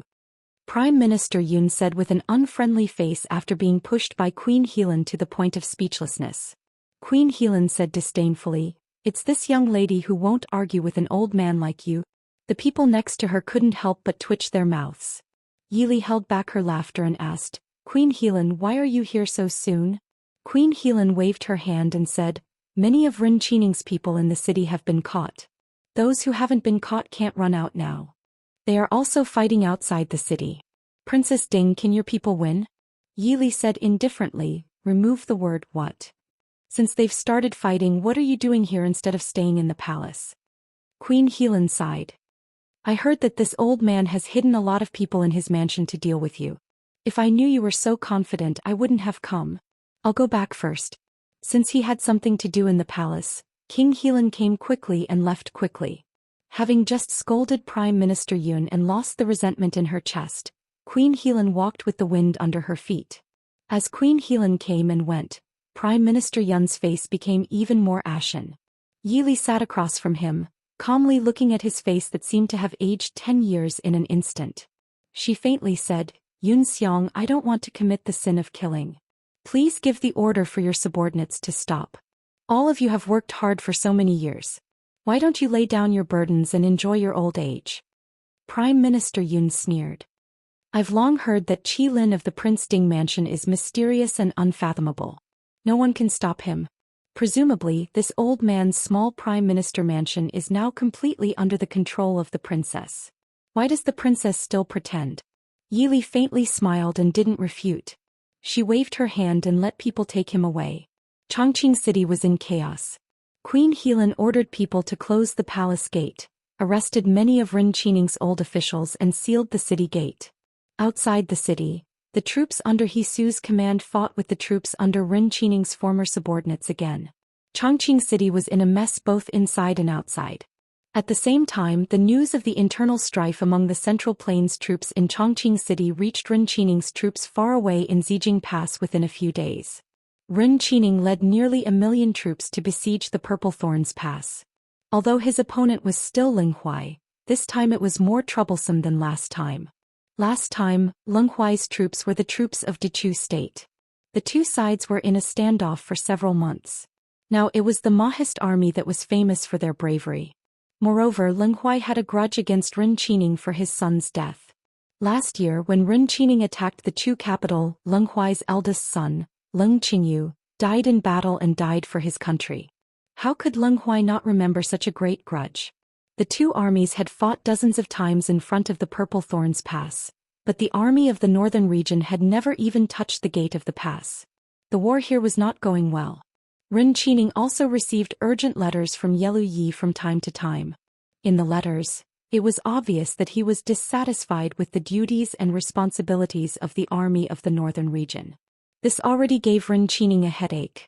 Ren Qining was so angry that his vision turned black. "Bastard!" Slapping down the letter in his hand, Ren Qining couldn't help but curse. However, the reactions of the generals in the tent were different. Ren Qining's trusted subordinates were naturally worried and anxious, while the generals from the northern region acted as if this matter had nothing to do with them. They couldn't wait to see Ren Qining make a fool of himself. How could Ren Qining not know what these people were thinking? He secretly suppressed the anger in his heart before sending these people out. These generals of the northern region naturally knew that Ren Qining didn't like them, so they didn't care. They all stood up and turned to leave the tent. In the tent, the general of the Central Plains who stayed behind saw Ren Qining's expression and hurriedly asked, "Your Majesty, did something happen in the royal city?" Ren Qining gritted his teeth and said, "The cavalry of the Central Plains who stayed behind to guard the camp rebelled." Everyone was stunned and couldn't react for a moment. If it was the soldiers of the northern region who rebelled, they could believe it. But the soldiers of the Central Plains rebelled. But then again, there were less than 50,000 soldiers of the northern region who stayed near the royal city. It was probably impossible for them to rebel. But those people of the northern region didn't rebel. Instead, it was their own soldiers who rebelled. This was truly inconceivable. "Your Majesty, could it be a trap?" Someone asked suspiciously. Ren Qining raised his hand and pressed on the area between his eyebrows that was aching faintly. He said, "This is no small matter. The royal city is related to the lifeline of our army. There are more than 500,000 soldiers left behind. If they attack us from behind, they will attack us together with Leng Huai from the front and back. Our army will be in a difficult situation and may even be homeless." Could it be the people of the Prince Ding mansion who are causing trouble? Ren Qining sneered. Of all times, something happened at this time. If it's not the Prince Ding mansion, who else could it be? What a Prince Ding mansion, what a Mahist army. Everyone present looked at each other with worry on their faces. Their million-strong army had besieged the Bauhinia Pass for more than a month, but they hadn't made any progress. If Chongqing fell into the hands of the Prince Ding mansion, then they would be done for. Not to mention other things, the rations of more than 1 million soldiers was enough to give them a headache. They would starve to death in less than 3 months. "Your Majesty, since the royal city has already sent people to ask for help, I'm afraid they can't hold on any longer. We have to quickly return to quell the rebellion." Although it was important to form an alliance with the northern tribes to attack the Bauhinia Pass, it wasn't as important as their own territory. If the royal city was really taken over by the rebel army, then they would have nothing left. By then, even if Leng Huai allowed them to enter the Bauhinia Pass, what could they do after entering? Become refugees.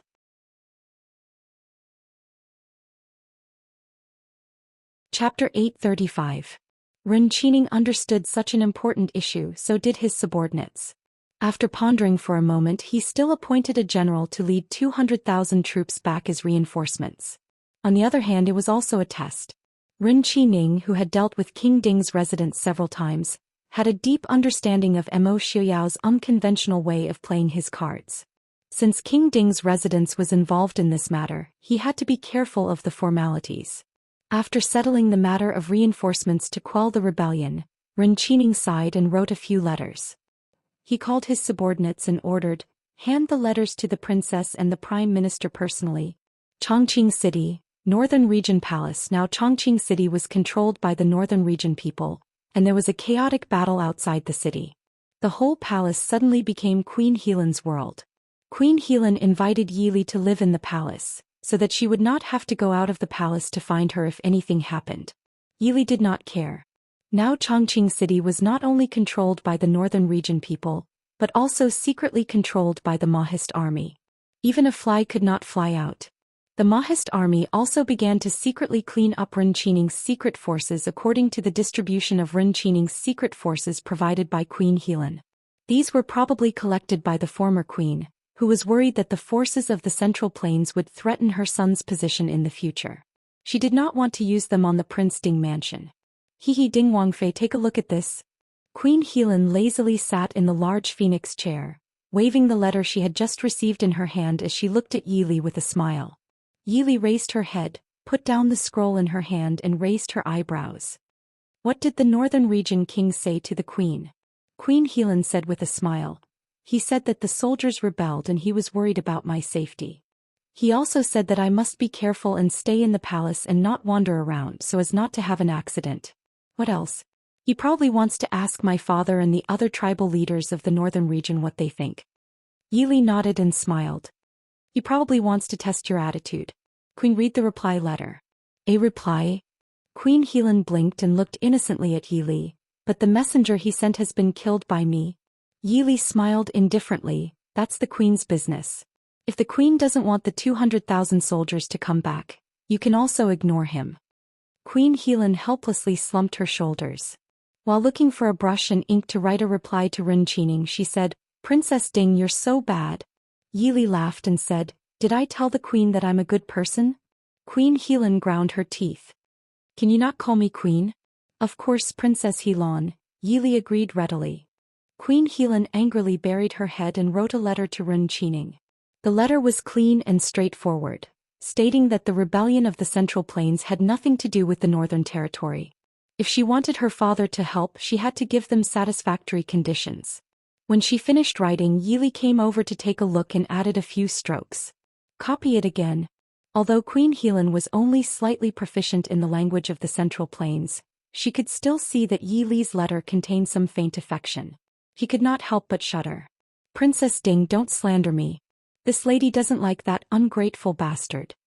Yi raised her eyebrows and said, "Haven't you always acted like this? Now that you suddenly turn hostile and show no mercy, it will make Enchanting suspicious." Previously, in order to not make Enchanting suspicious, Queen Helan was always at odds with imperial concubine Yun, faintly showing a jealous appearance. Enchanting was very astute. If Queen Helan suddenly showed a completely businesslike attitude, it would easily arouse Enchanting's suspicion, and he would not let go of the 200,000 soldiers. "All right then, I'll suffer for a while." Queen Helan had to admit that Yi thought more thoroughly than she did, so she could only pick up the pen and copy the letter again. "Helan, come out." Queen Helan was bitterly copying the letter to Enchanting when a sharp and angry voice came from outside the door. The ear-piercing voice caused Queen Helan's hand to pause, and the half-written letter was immediately stained with a large amount of ink. Queen Helan's face immediately darkened and she loudly said to the door, "Let them in." In a short while, Imperial concubine Yun angrily rushed in with a few women. They were trapped in the palace and did not know what was happening outside. They were just forbidden to go in and out every day, and they were cut off from contact with the outside world. After enduring for so many days, Imperial concubine Yun finally could not endure any longer. So she brought people to Queen Helan's place to cause trouble. In the end, she was Enchanting's favored concubine, and Queen Helan did not let anyone do anything to her. Also, most of the attendants in the palace were from the Central Plains. When the time came, she rushed to the entrance of Queen Helan's palace. "Helan, what do you mean? You dare to not let my people out of the palace? Do you want to rebel?" Queen Helan put down her pen and looked at her with a faint smile. "That's right, what do you want?" "How dare you?" Imperial concubine Yun screamed. "Are you not afraid that His Majesty will come back and kill you?" Queen Helan propped up her chin and looked at her lazily. "Don't worry, before Enchanting comes back and kills me, I will definitely kill you first. Of course, there is also that annoying father of yours." "And your father?" Glancing at the group of women behind Imperial concubine Yun, Queen Helan curled her lips in disdain. Ever since she became queen, these women had caused her a lot of trouble. Also, at that time when her cousin was still alive, those concubines often caused trouble for her cousin. Queen Helan did not have a good impression of the harem at all. "What did you do to my father?" Imperial concubine Yun was shocked. Queen Helan dared to seal the palace and dared to admit her thoughts with such fanfare. He was definitely not crazy.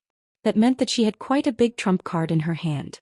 Queen Helan looked at Yi, who was sitting on the side and reading a book, and said with a smile, "I don't have the ability to do anything to your Prime Minister father." Only then did everyone notice that there was a woman in white sitting in the hall. It was just that she was leaning against a pillar and reading a book, and everyone's attention was focused on Queen Helan, so they only noticed her now. Yi raised her head, looked at Imperial concubine Yun and faintly said, "Prime Minister Yun is fine for the time being and is recuperating at home. I heard that Imperial concubine Yun is quite good at calligraphy and is good at imitating other people's words?" "That's right. So what?" Imperial concubine Yun subconsciously replied.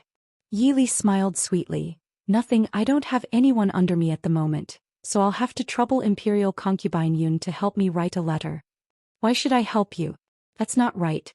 Who are you? I seem to have seen you somewhere." Imperial concubine Yun looked at Yi with some confusion. After Yi changed her appearance had changed slightly, but she still gave her a strange sense of familiarity. Yili smiled but did not speak. Behind Queen Helan, a sharp voice shouted, "You are Princess Ding."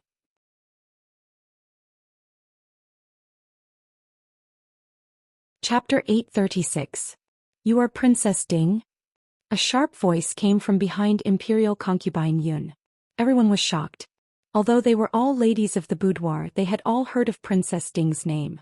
How many times had their fathers and brothers lamented that a daughter should be like Princess Ding, and a wife should be like Princess Ding? Even their husband, the King of the North, Rinchining, would always speak highly of Princess Ding whenever he mentioned her. This made these ladies who had been raised in the boudoir envious and jealous.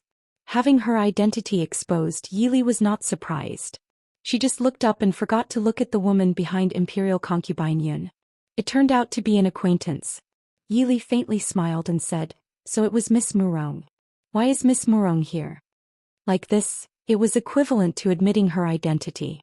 "You are Princess Ding?" Imperial concubine Yun was startled. She had also seen Princess Ding a few times.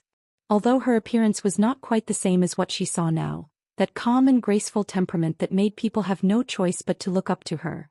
Who else could it be but Princess Ding? "Princess Ding, why are you here?" After being startled, Imperial concubine Yun quickly recovered and stared at Queen Helan in shock. "It's you? You colluded with the Prince Ding mansion?" Queen Helan unhappily said, "Don't say it so harshly. Our North is only cooperating with the Prince Ding mansion to retrieve our own things. What's wrong? You still claim to be the orthodox of the Central Plains. Aren't you also colluding with the northern tribes to attack the Central Plains? Don't say it in such a dignified manner to add gold to your own face." Although Imperial concubine Yun did not understand politics, she was not an ignorant girl who did not understand anything. She naturally understood that if Queen Helan cooperated with the Prince Ding mansion, the fate of her people would be worrying. "Helan, His Majesty has treated you well. Why did you collude with outsiders to plot a rebellion? Don't forget the previous queen also died at the hands of the Prince Ding mansion." Queen Helan disdainfully sneered, "Treated me well? Rinchining can't wait to kill all the people of the northern region as soon as possible so that he can change the name of his country and restore his country, right? As for my cousin, if Rinchining hadn't provoked the Prince Ding mansion, how could my cousin have met with such a tragic fate? If I don't settle this account with Rinchining, who else can I settle it with?" "You're twisting words and forcing logic." Imperial concubine Yun's face turned red with anger, but she had nothing to say. Queen Helan waved her hand and said, "This lady doesn't bully women who can't do anything. You go back and stay there obediently. I won't embarrass you before Rinchining comes back. If you don't obey." With a sneer, Queen Helan's lips curled into a cold chill. "You can also try and see if I dare to kill." Those present were all weak women who had been raised in their boudoirs and had not seen much of the world. How could they withstand Queen Helan's intimidation? They all wanted to retreat. Imperial concubine Yun was not much better. Biting the corner of her lip, she glared fiercely at Queen Helan and turned to leave. "Yili, give me your life." Next to Imperial concubine Yun, Murong Mingyan roared angrily, and a cold light appeared in her hand as she rushed toward Yili. However, a black shadow flashed past. Before Murong Mingyan could touch Yili, she was slapped away and hit a pillar next to her, spitting out a mouthful of blood. Shuijing stood in front of Yili and said in a deep voice, "Princess?" Shuijing did not know Murong Mingyan, but just by looking at the hatred in her eyes, he knew that this woman probably had a deep hatred for Princess. He had been with Yili for 10 years, but he had never seen Yili become enemies with this woman. However, Shuijing only pondered for a moment and understood the identity of this woman.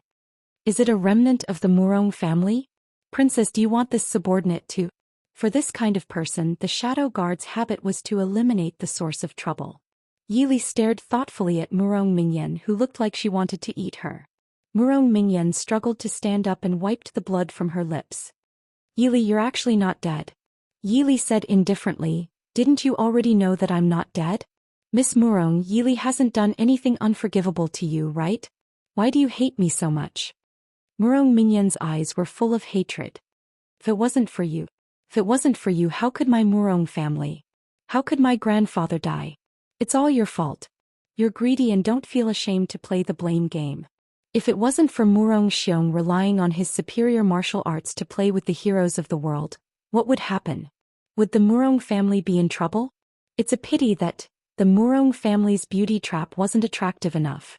You went for wool and came home shorn. Zhuojing mocked without restraint. Although he didn't go to Xiling that year, he still knew what happened there. Mocking Murong Mingyan was naturally to stab at the most painful place. Murong Mingyan gritted her teeth and her eyes were almost red with anger. She glared at Zhuojing fiercely, wishing she could tear him apart.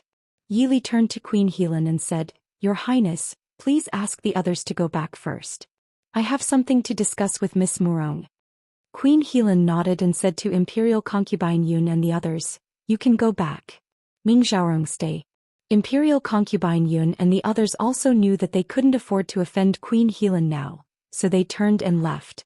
Murong Mingyan was left behind, but she wasn't afraid. When she followed Ren Qining back to the northern region, Ren Qining promised to help her get revenge. But in these few years she gradually felt that her hope of revenge was getting slimmer and slimmer. If it weren't for the fact that she hadn't been conferred a title when Mo Shuyao massacred Ren Qining's harem, she might have even lost her life. She used everything she and the Murong family had in exchange for a position that was neither high nor low. How could Murong Mingyan not hate this? What do you want to say? If you want to kill me, do whatever you want. Murong Mingyan stared at Yili vigilantly and said proudly. Yili smiled and said, "Miss Murong, you don't have to be so nervous. I won't do anything to you." It had to be said that although Yili and Mo Xuyao's reputation were almost on par, the difference between the two's reputation was like heaven and earth. Although Mo Xuyao had the reputation of the Prince Ding mansion for several generations, his murderous aura was too strong. As long as Prince Ding was mentioned, people would definitely think of the murderous battlefield and countless bloodshed. But when it came to Yili, this Princess Ding, even if many people had enmity, it was very easy for them to overlook the danger she posed. Especially when they were face to face, Yili's gentle and elegant appearance made it very easy for people to let down their guard. Murong Mingyan lightly snorted. Although she didn't let down her guard, her expression couldn't help but relax. Yili smiled and said, "Miss Murong should also understand that the Prince Ding mansion wasn't the fault of the Murong family's defeat. At that time it just so happened that it had no choice. What's more, compared to the Prince Ding mansion, who was the one who schemed against the Murong family more, Miss Murong should be clear in your heart." Murong Mingyan muttered to herself. Of course she understood what had happened at that time. If she hadn't insisted on provoking, perhaps she wouldn't have provoked the Prince Ding mansion. But Murong Mingyan had always stubbornly believed that it was Mo Xuyao's appearance that decided the Murong family's defeat. So it was very natural for her to hate the Prince Ding mansion. "What do you want?" Murong Mingyan stared at Yili and asked.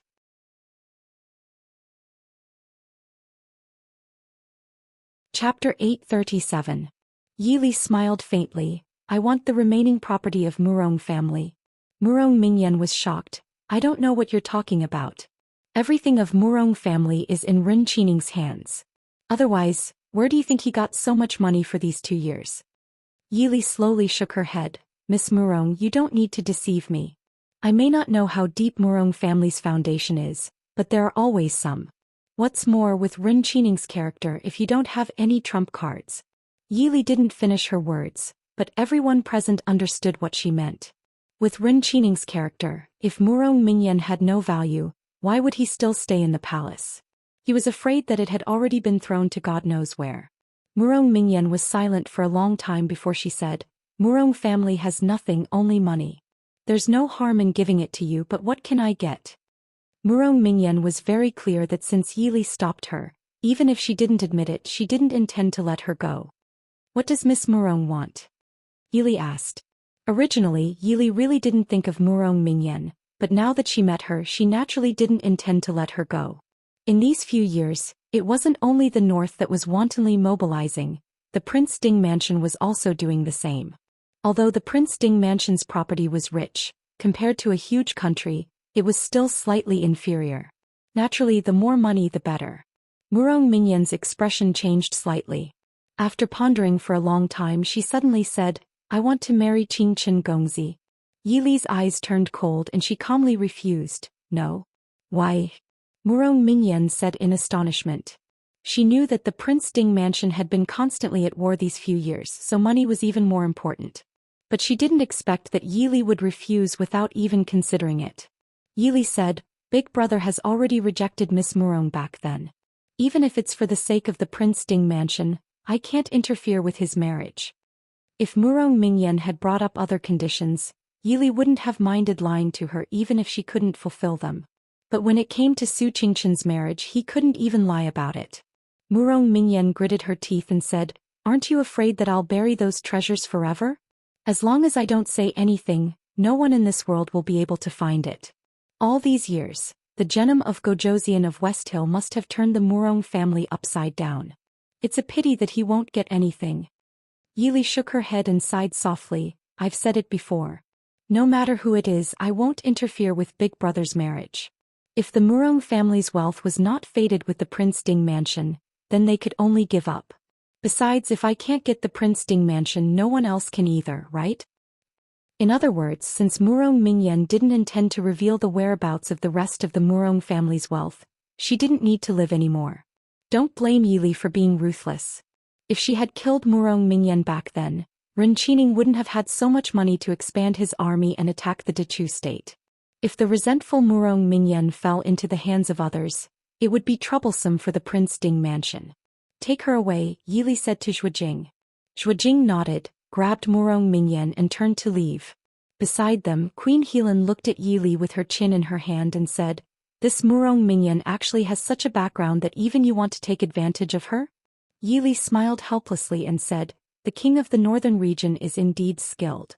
There aren't many people in his harem who don't have a background." "Then why didn't you agree with her?" Queen Helan asked doubtfully. She didn't hesitate to marry Ren Qining for the northern region. Naturally, she couldn't understand why Yili would refuse Murong Mingyan's request. Especially since the people of the Central Plains had the rule of having 3 wives and 4 concubines. Even if they didn't like her, they could marry again. Young Master Qingchen wouldn't lose out. Yili faintly said, "There are things that should be done and things that should not be done. Eldest brother has worked hard for Ding Wangfu and me. If I still want to scheme against his marriage for some gold and silver, then am I still human?" Queen Helan shook her head as if she didn't fully understand. "Anyway, I don't understand the thoughts of you Central Plains people. I'll leave Murong Mingyan to you. Anyway, there's no use for me to keep her. She doesn't have any family, so probably no one will save her." "Thank you." Ren Qining was very irritated these days. The news from the reinforcements he sent back was not optimistic at all. Just as he had expected, the nobles and soldiers of the northern region who stayed behind in Chongqing City stood by and did not do anything. The only consolation was that Helan's reply to him indicated that at least the situation hadn't reached the worst point yet. Although the leader of the rebel army was extraordinary in the art of war, he didn't have a deep foundation. If the people of the northern region were willing to help, even the Prince Ding mansion wouldn't have an easy time in the northern region. But in this way, the plan to form an alliance with the northern tribes to attack the Mahist army would be ruined. Ren Qining didn't feel much guilt about this. Every man for himself. He couldn't ignore the danger of his own rear for Yelu Ye's plan. If that was the case, even if he caused a certain amount of damage and trouble to the Mahist army, Yelu Ye would still be the one who benefited and he would still be the one who suffered. He and Yelu Ye were just allies. They weren't really close like family. Thinking of this, Ren Qining's eyes flashed with determination. He stood up and ordered, "Leave one army to cover the rear. The rest follow me back to Chongqing City to quell the rebellion." "Sir." Ren Qining gave the order. Many generals breathed a sigh of relief. If the king insisted on not retreating and the mortals' homes were taken over, the gains wouldn't make up for the losses. A few generals of the northern region also had a flash of joy in their eyes. It was just that they were sitting at the back and weren't noticed. Even if they noticed, they would probably just think that they didn't want to fight. On the battlefield this time, the valiant and brave northern Jin Kingdom troops were slacking off. But even so, they were much stronger than the Central Plains troops who had just joined the army and hadn't fought many battles. Ren Qining couldn't leave them even if he was angry, so he had to endure it.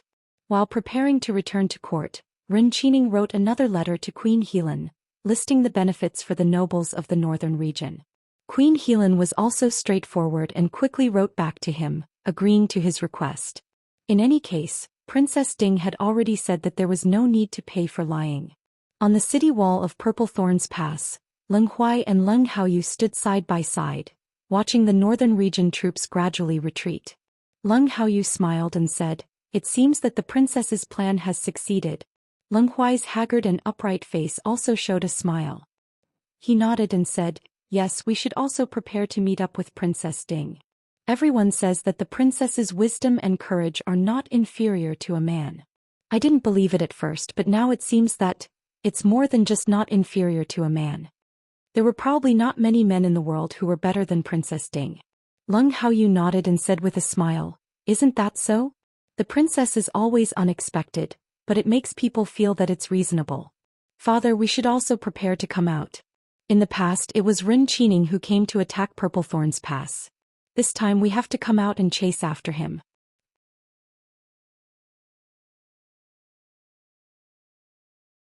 Chapter 838.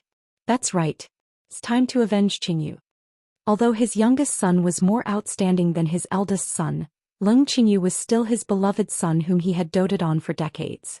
He even died for the country and didn't disgrace the Leng family at all. Being able to avenge his beloved son in person also relieved Leng Huai of a burden. Leng Haoyu nodded. "Father is right. Father will definitely avenge Big Brother with your own hands." Although the two of them didn't see eye to eye when Leng Qingyu was alive, Leng Haoyu wouldn't be jealous of his brother who died in battle. It was a good thing that his father could avenge Big Brother with his own hands. It was precisely because of this that he personally requested the prince and the princess consort to let Leng Huai continue to guard Zijing Pass for today.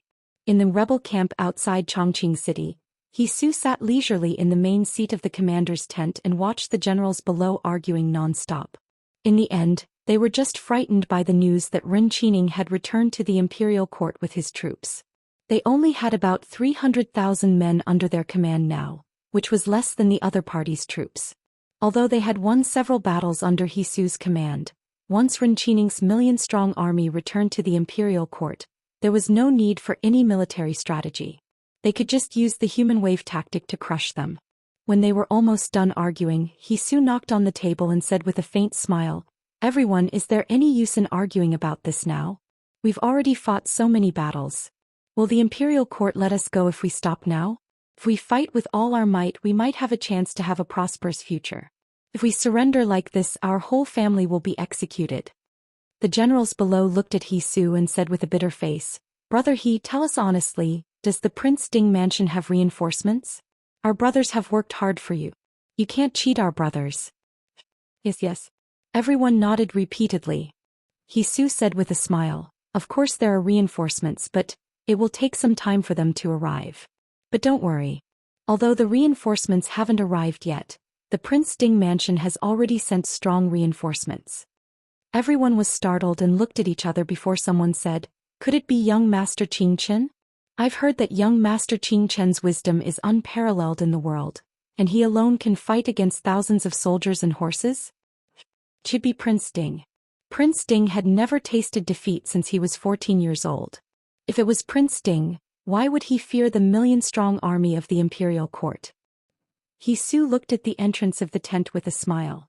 The curtain at the entrance was pulled open from the outside. A beautiful and graceful woman in green clothes with black hair walked in from the outside.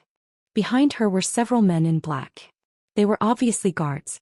Everyone was shocked when they saw the Qi Lin pattern on the bodyguards' clothes. Qi Lin. The black-clothed guards did not pay attention to the shock of these people. They were scattered in every corner of the tent. Only two of them followed behind the green-clothed woman. Under the shocked gazes of everyone, the green-clothed woman walked to the main seat in the commander's tent that He Su had vacated and sat down. She smiled faintly at everyone. "Everyone, thank you for your hard work."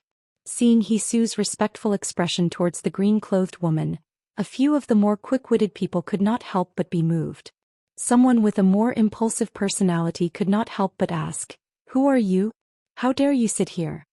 The green-clothed woman smiled faintly and said, "I am Yi Li, Princess Ding." Everyone was inexplicably shocked. "This subordinate greets the princess," He Su said respectfully. With someone taking the lead, the others naturally followed. Everyone in the tent bowed and said in unison, "This subordinate greets Princess Ding." At least they had heard that Prince Ding had deep feelings for Princess Ding. With Princess Ding here, The Prince Ding mansion would not watch as they were executed by the imperial court, right? Yili nodded and said, "Everyone please be at ease. Please sit." Only then did everyone stand and sit down. After everyone was seated, Yili said, "Many thanks to everyone for being willing to help the Prince Ding mansion reclaim this place. The prince is unable to come because of the battle with the northern tribes, but this consort's words and the prince's promise are equally valid. Everyone seated here will be greatly rewarded after everything is settled. The Prince Ding mansion will not mistreat meritorious subjects." A middle-aged general who looked simple and honest stood up and said, "Princess, this subordinate does not care about the rewards. This subordinate was originally a general of the Dechu state and was forced to help the enemy attack the Chu capital. This matter. Most of the people seated here were originally surrendered generals of the Dechu state. They were not welcomed in the north and were not valued by Ren Qining. It was the Dechu state that had surrendered to the north. Now that they had betrayed the north and returned to the Prince Ding mansion, they would naturally be worried. For this middle-aged general to ask such a question, it could be seen that he was not as simple and honest as he looked. Yili said in a low voice, "Wherever the northern army went, they did not harm the common people. This consort can promise everyone here that as long as you sincerely pledge allegiance to the Prince Ding mansion, we will let bygones be bygones. If you are meritorious, you will still be greatly rewarded. However, if anyone has second thoughts, don't blame this consort for being merciless." "Many thanks, Princess." Everyone stood up and said. These surrendered generals were most worried about being punished after the autumn. Now that they had received Princess Ding's personal promise, they naturally could let go of this matter. For a moment the atmosphere in the tent became much more lively. Below her, Hisu cupped his hands and said, "Reporting to Princess Consort, Ren Qining has already led an army of 1,000,000 to attack Chongqing. I wonder if we should enter Chongqing City to defend the city and wait for the reinforcements from Zijing Pass?" Yili shook her head and said with a smile, "No need. Hisu, listen up. Immediately lead people out of the camp and call for battle. We must win 3 more battles before Ren Qining's army arrives and drive the enemy 30 miles away." Although Hisu did not understand why Yili did this, he knew that the consort had her own plans and would not speak without thinking. He stood up swiftly and said, "This subordinate obeys." After Ren Qining received Queen Helan's reply, he quickly rushed back to Chongqing City. Just as he arrived near Chongqing, he received battle reports from the front line. Even though his army outnumbered the enemy, they still lost 3 battles and were driven dozens of miles away. Only the 50,000 northern troops stationed in the capital could barely cope with the enemy and did not suffer more losses. Ren Qining also knew the character of his troops, so he had to use more than 200,000 northern troops as the vanguard and join forces with the tens of thousands of northern troops stationed in the capital to attack the rebel army. They must take back Chongqing City. Unexpectedly, this was what Yili and Queen Helan had planned. Not only did the army of nearly 300,000 fail to completely wipe out the rebel army after they regrouped, but the northern army even counterattacked when they saw a flag signal that the Central Plains troops did not understand at all, killing them in a disorderly manner. In an instant, what else did Ren Qining not understand? He was so angry that his eyes almost popped out and he spurted out a mouthful of hot blood. Ren Qining, who was sitting on the horse, tilted his body and fell off. If it were not for the guards beside him, even if he was not killed by the enemy, he would have been trampled to death by the chaotic army. "Why?" Seeing Queen Helan in bright clothes and high spirits, who appeared in front of the army, Ren Qining asked sternly. He could not believe that he was fooled by a woman who he had never taken seriously.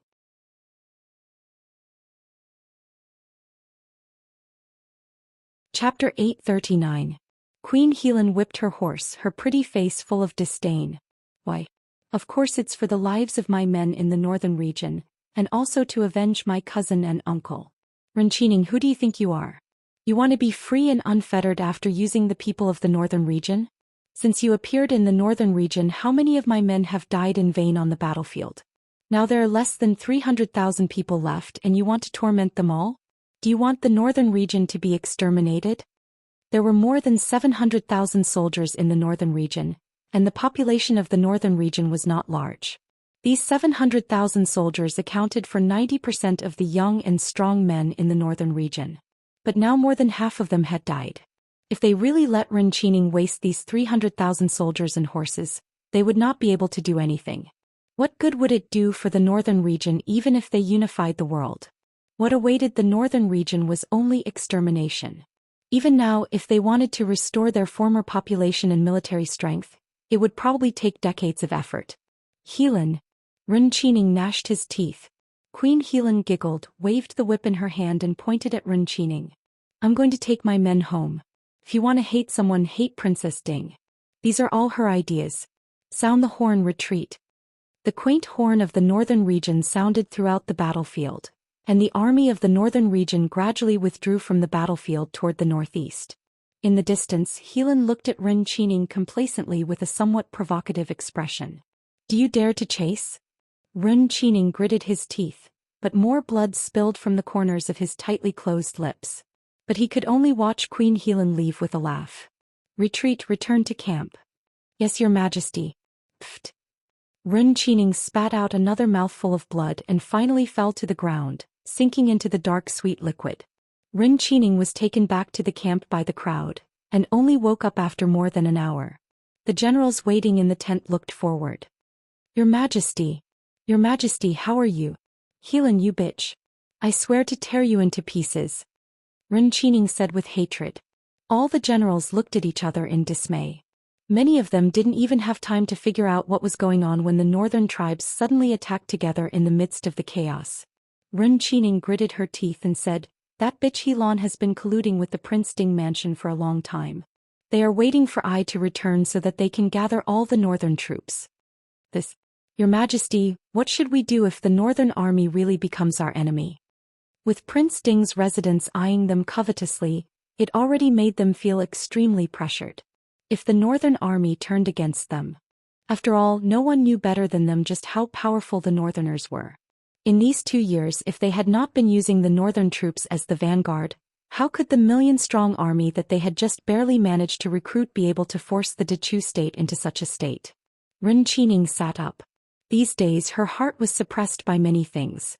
After spitting out a mouthful of blood on the battlefield, his mind became much clearer. She sneered and said, since Helan dares to play tricks with I, she must not be a fool. If she brings less than 300,000 soldiers into the battle between our army and the Prince Ding mansion, she won't be able to bring back a single one of the hundreds of thousands of soldiers in the northern tribes. In a few days she will leave on her own. When Helan was mentioned, Ren Qining's eyes couldn't help but be filled with hatred. He relied on Helan's cousin, his ex-wife, to establish his country. He never thought that he would fall into the hands of his ex-wife's cousin, his current wife. Send someone to investigate carefully. Find out who is in charge of the Prince Ding mansion this time. To be able to use such methods, the person cooperating with the northern tribes is definitely not some random soldier. Ren Qining ordered, the original spies can't be used anymore. I'm afraid that they have already been controlled by someone. Go and rearrange the manpower. Yes. The subordinate cupped his hands in acknowledgement and turned to leave. Your Majesty, who do you think will come this time? The confidant beside the bed asked carefully. Ren Qining said coldly, there aren't many people in the Prince Ding mansion who can use such methods. Su Hongyu and Su Hongyan usually don't leave the northwest. Mo Shuyao is currently at war with the northern tribes. This time if it's not Su Qingchen then it's Yi Li. Ren Qining lowered his eyebrows and thought for a moment, then said decisively, it must be Yi Li. When we were in Glass City she was also the one who interacted with that bitch Helan quite a bit. Ren Qining's intestines were now broken. Back then he didn't guard against that bitch Helan at all and brought her to Glass City. He even let her reach an agreement with the Prince Ding mansion right under his nose. Unfortunately it was too late for regrets now. Your Majesty, that Queen Helan. Kill. At all costs. We must not let that bitch return to the northern tribes alive. Ren Qining's expression was ferocious, and his voice was so cold that everyone in the tent couldn't help but shiver. After everyone left, the tent regained its tranquility. Ren Qining leaned against the side of the bed and closed his eyes to rest. But no one knew what he was thinking, but from time to time, the muscles on his face would twitch and his expression would distort. Mo Xiao Yili. You actually dared to scheme against I. I will make you wish you were dead. While Ren Qining's tent was filled with wind and rain, the Prince Ding mansion's tent on the other side was indeed filled with laughter and singing. Although the tribal leaders of the northern tribes and the old officials of the previous dynasty couldn't wait to fight to the death. But the ordinary soldiers didn't have such deep resentment between them.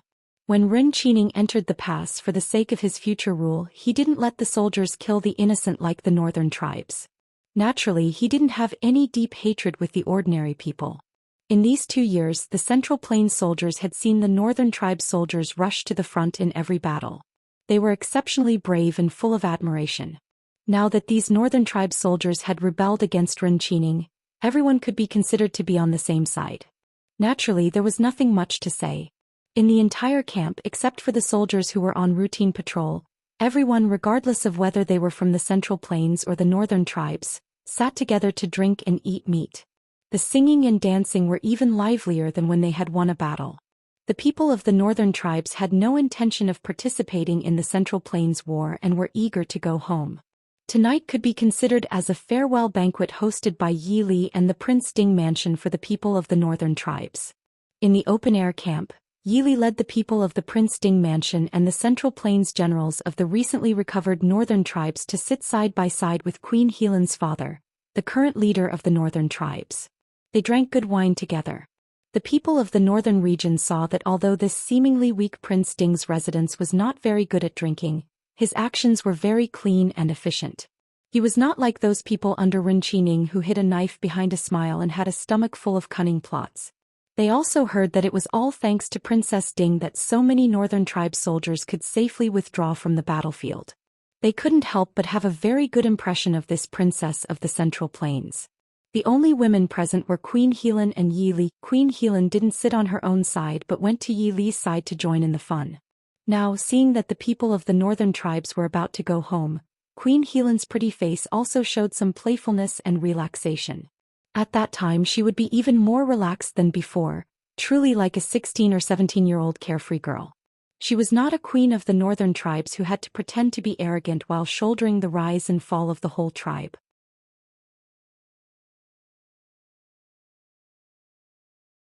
Chapter 840. Princess Ding, this time we were able to safely withdraw from the pass and return to our homeland. Thank you very much. Helan toasts to you. Queen Helan raised a wine bowl and smiled at Yi Li. Yi Li smiled and picked up the wine cup. She smiled and said, I can't hold my liquor, so I'll drink this cup. Cheers. She raised her head and drank the wine in the cup in one gulp. The most ordinary strong wine, once in the stomach, did indeed have a hot feeling. Yi Li's jade-like beautiful face was also stained with a trace of red. Queen Helan shrugged and also drank it in one gulp. She smiled and said, You are very straightforward, very much to the taste of our northern region people. It's just that your alcohol tolerance is too low. Queen Helan. Yi Li smiled helplessly. Her alcohol tolerance was not bad among women. But compared with Queen Helan, a woman of the northern region who had been drinking strong wine since childhood, it was really not enough. Queen Helan glared at her unhappily. I'm not a queen anymore. Who wants to be a bullshit queen? This girl will be the greatest female chief of the northern region in the future. Although the northern region was a barbarian land, it did not value the difference between men and women, let alone the preference for men over women. From ancient times to the present, there had been several female chiefs in every tribe, and they were not worse than men. Queen Helan's father, who was the current leader of the northern region, only had one daughter, Helan. This time she had made such a great contribution to the tribe, so she was naturally the next chief. Yi Li smiled and said, Okay, it's my fault. Princess Helan? Helan pouted and stared at Yi Li for a long time before nodding with satisfaction. That's more like it. After saying that, she turned and pulled He Su, Qin Feng and the others who were sitting below Yi Li to drink. Obviously they were also drunk. On the other side, not far from Yi Li, Helan's father obviously heard his daughter's words. He raised his wine bowl helplessly to Yi Li and said with a smile, Helan has been spoiled by me. Princess, please forgive me. It's fine. Princess Helan is intelligent and bright. Patriarch is very fortunate. Although Yi Li had only met the temporary chief of the northern tribe a few times, she knew that he was no ordinary barbarian since he was able to raise a daughter like Helan. Enchanting's biggest mistake was that he had underestimated the barbarians of the northern region. The people of the northern region were able to help him establish his country, so naturally, they could also make him suffer a crushing defeat. The patriarch doted on his daughter Yu Helan, and was naturally very happy to hear Yi Li praise her. He threw his head back and laughed, then drank several bowls of wine. All the men in the army were silent for a long time. Seeing that the chief of the northern region was so forthright, everyone present began to clamor, and the atmosphere in the camp became more lively. Princess Ding, I've long heard that the Mahist army is brave and good at fighting. Every one of them has extraordinary skills. We'd like to compare notes with our brothers from the Mahist army. Princess Ding, please allow it. A young man among the generals of the northern region stood up and said loudly. Hearing this, everyone's eyes lit up. The Mahist army had been known as brave and good at fighting for 200 years, and it could be said that they had rarely been defeated. Perhaps the Mahist army wasn't the bravest army in the world, but it was definitely the army that had experienced the longest and was still as brave as ever. Many of the famous warriors in history had been brave and extraordinary in their early days, but after a period of prosperity, many of them gradually became second-rate because their superiors were content with pleasure or for some other reason. But for the Mahist army to still be able to look down on other countries for 200 years and still be able to sweep through the world after being suppressed by successive rulers of the Dechu state, this was unheard of. The men of the northern region were fond of fighting, and now that there was a general from the Mahist army nearby, they naturally wouldn't let go of this opportunity to compare notes. Yi Li was in a difficult position. Of the people present in the Prince Ding mansion, only Qin Feng and He Su had led troops before. But no matter who it was, it wouldn't be fair for either of them to fight with the people of the northern region. If they weren't born as shadow guards, if they weren't from the Black Cloud Cavalry, and if they weren't from Qi Lin's demonic training. In terms of individual strength, they could definitely kill any of the northern region's generals. Hearing that there was going to be a fight, Princess Helan's eyes immediately lit up. She ran in front of Yi Li and said with a smile, Princess Ding, why don't you agree with them? I also want to see how strong your Prince Ding mansion's generals are. Yi Li looked at her with a helpless smile. Princess Helan didn't care, pulling out the soft whip at her waist and pointing it at He Su. You're a general from the Mahist army, aren't you? This princess wants to experience your skills. He Su stared blankly. The people of the Prince Ding mansion all had a strange habit. Because of their relationship with Yi Li, they never looked down on women, but they also felt that there was no other woman in the world who could be compared to Yi Li. If he fought with this Princess Helan, no matter who won or lost, he would be laughed at by those heartless people when he returned. Princess Helan, this.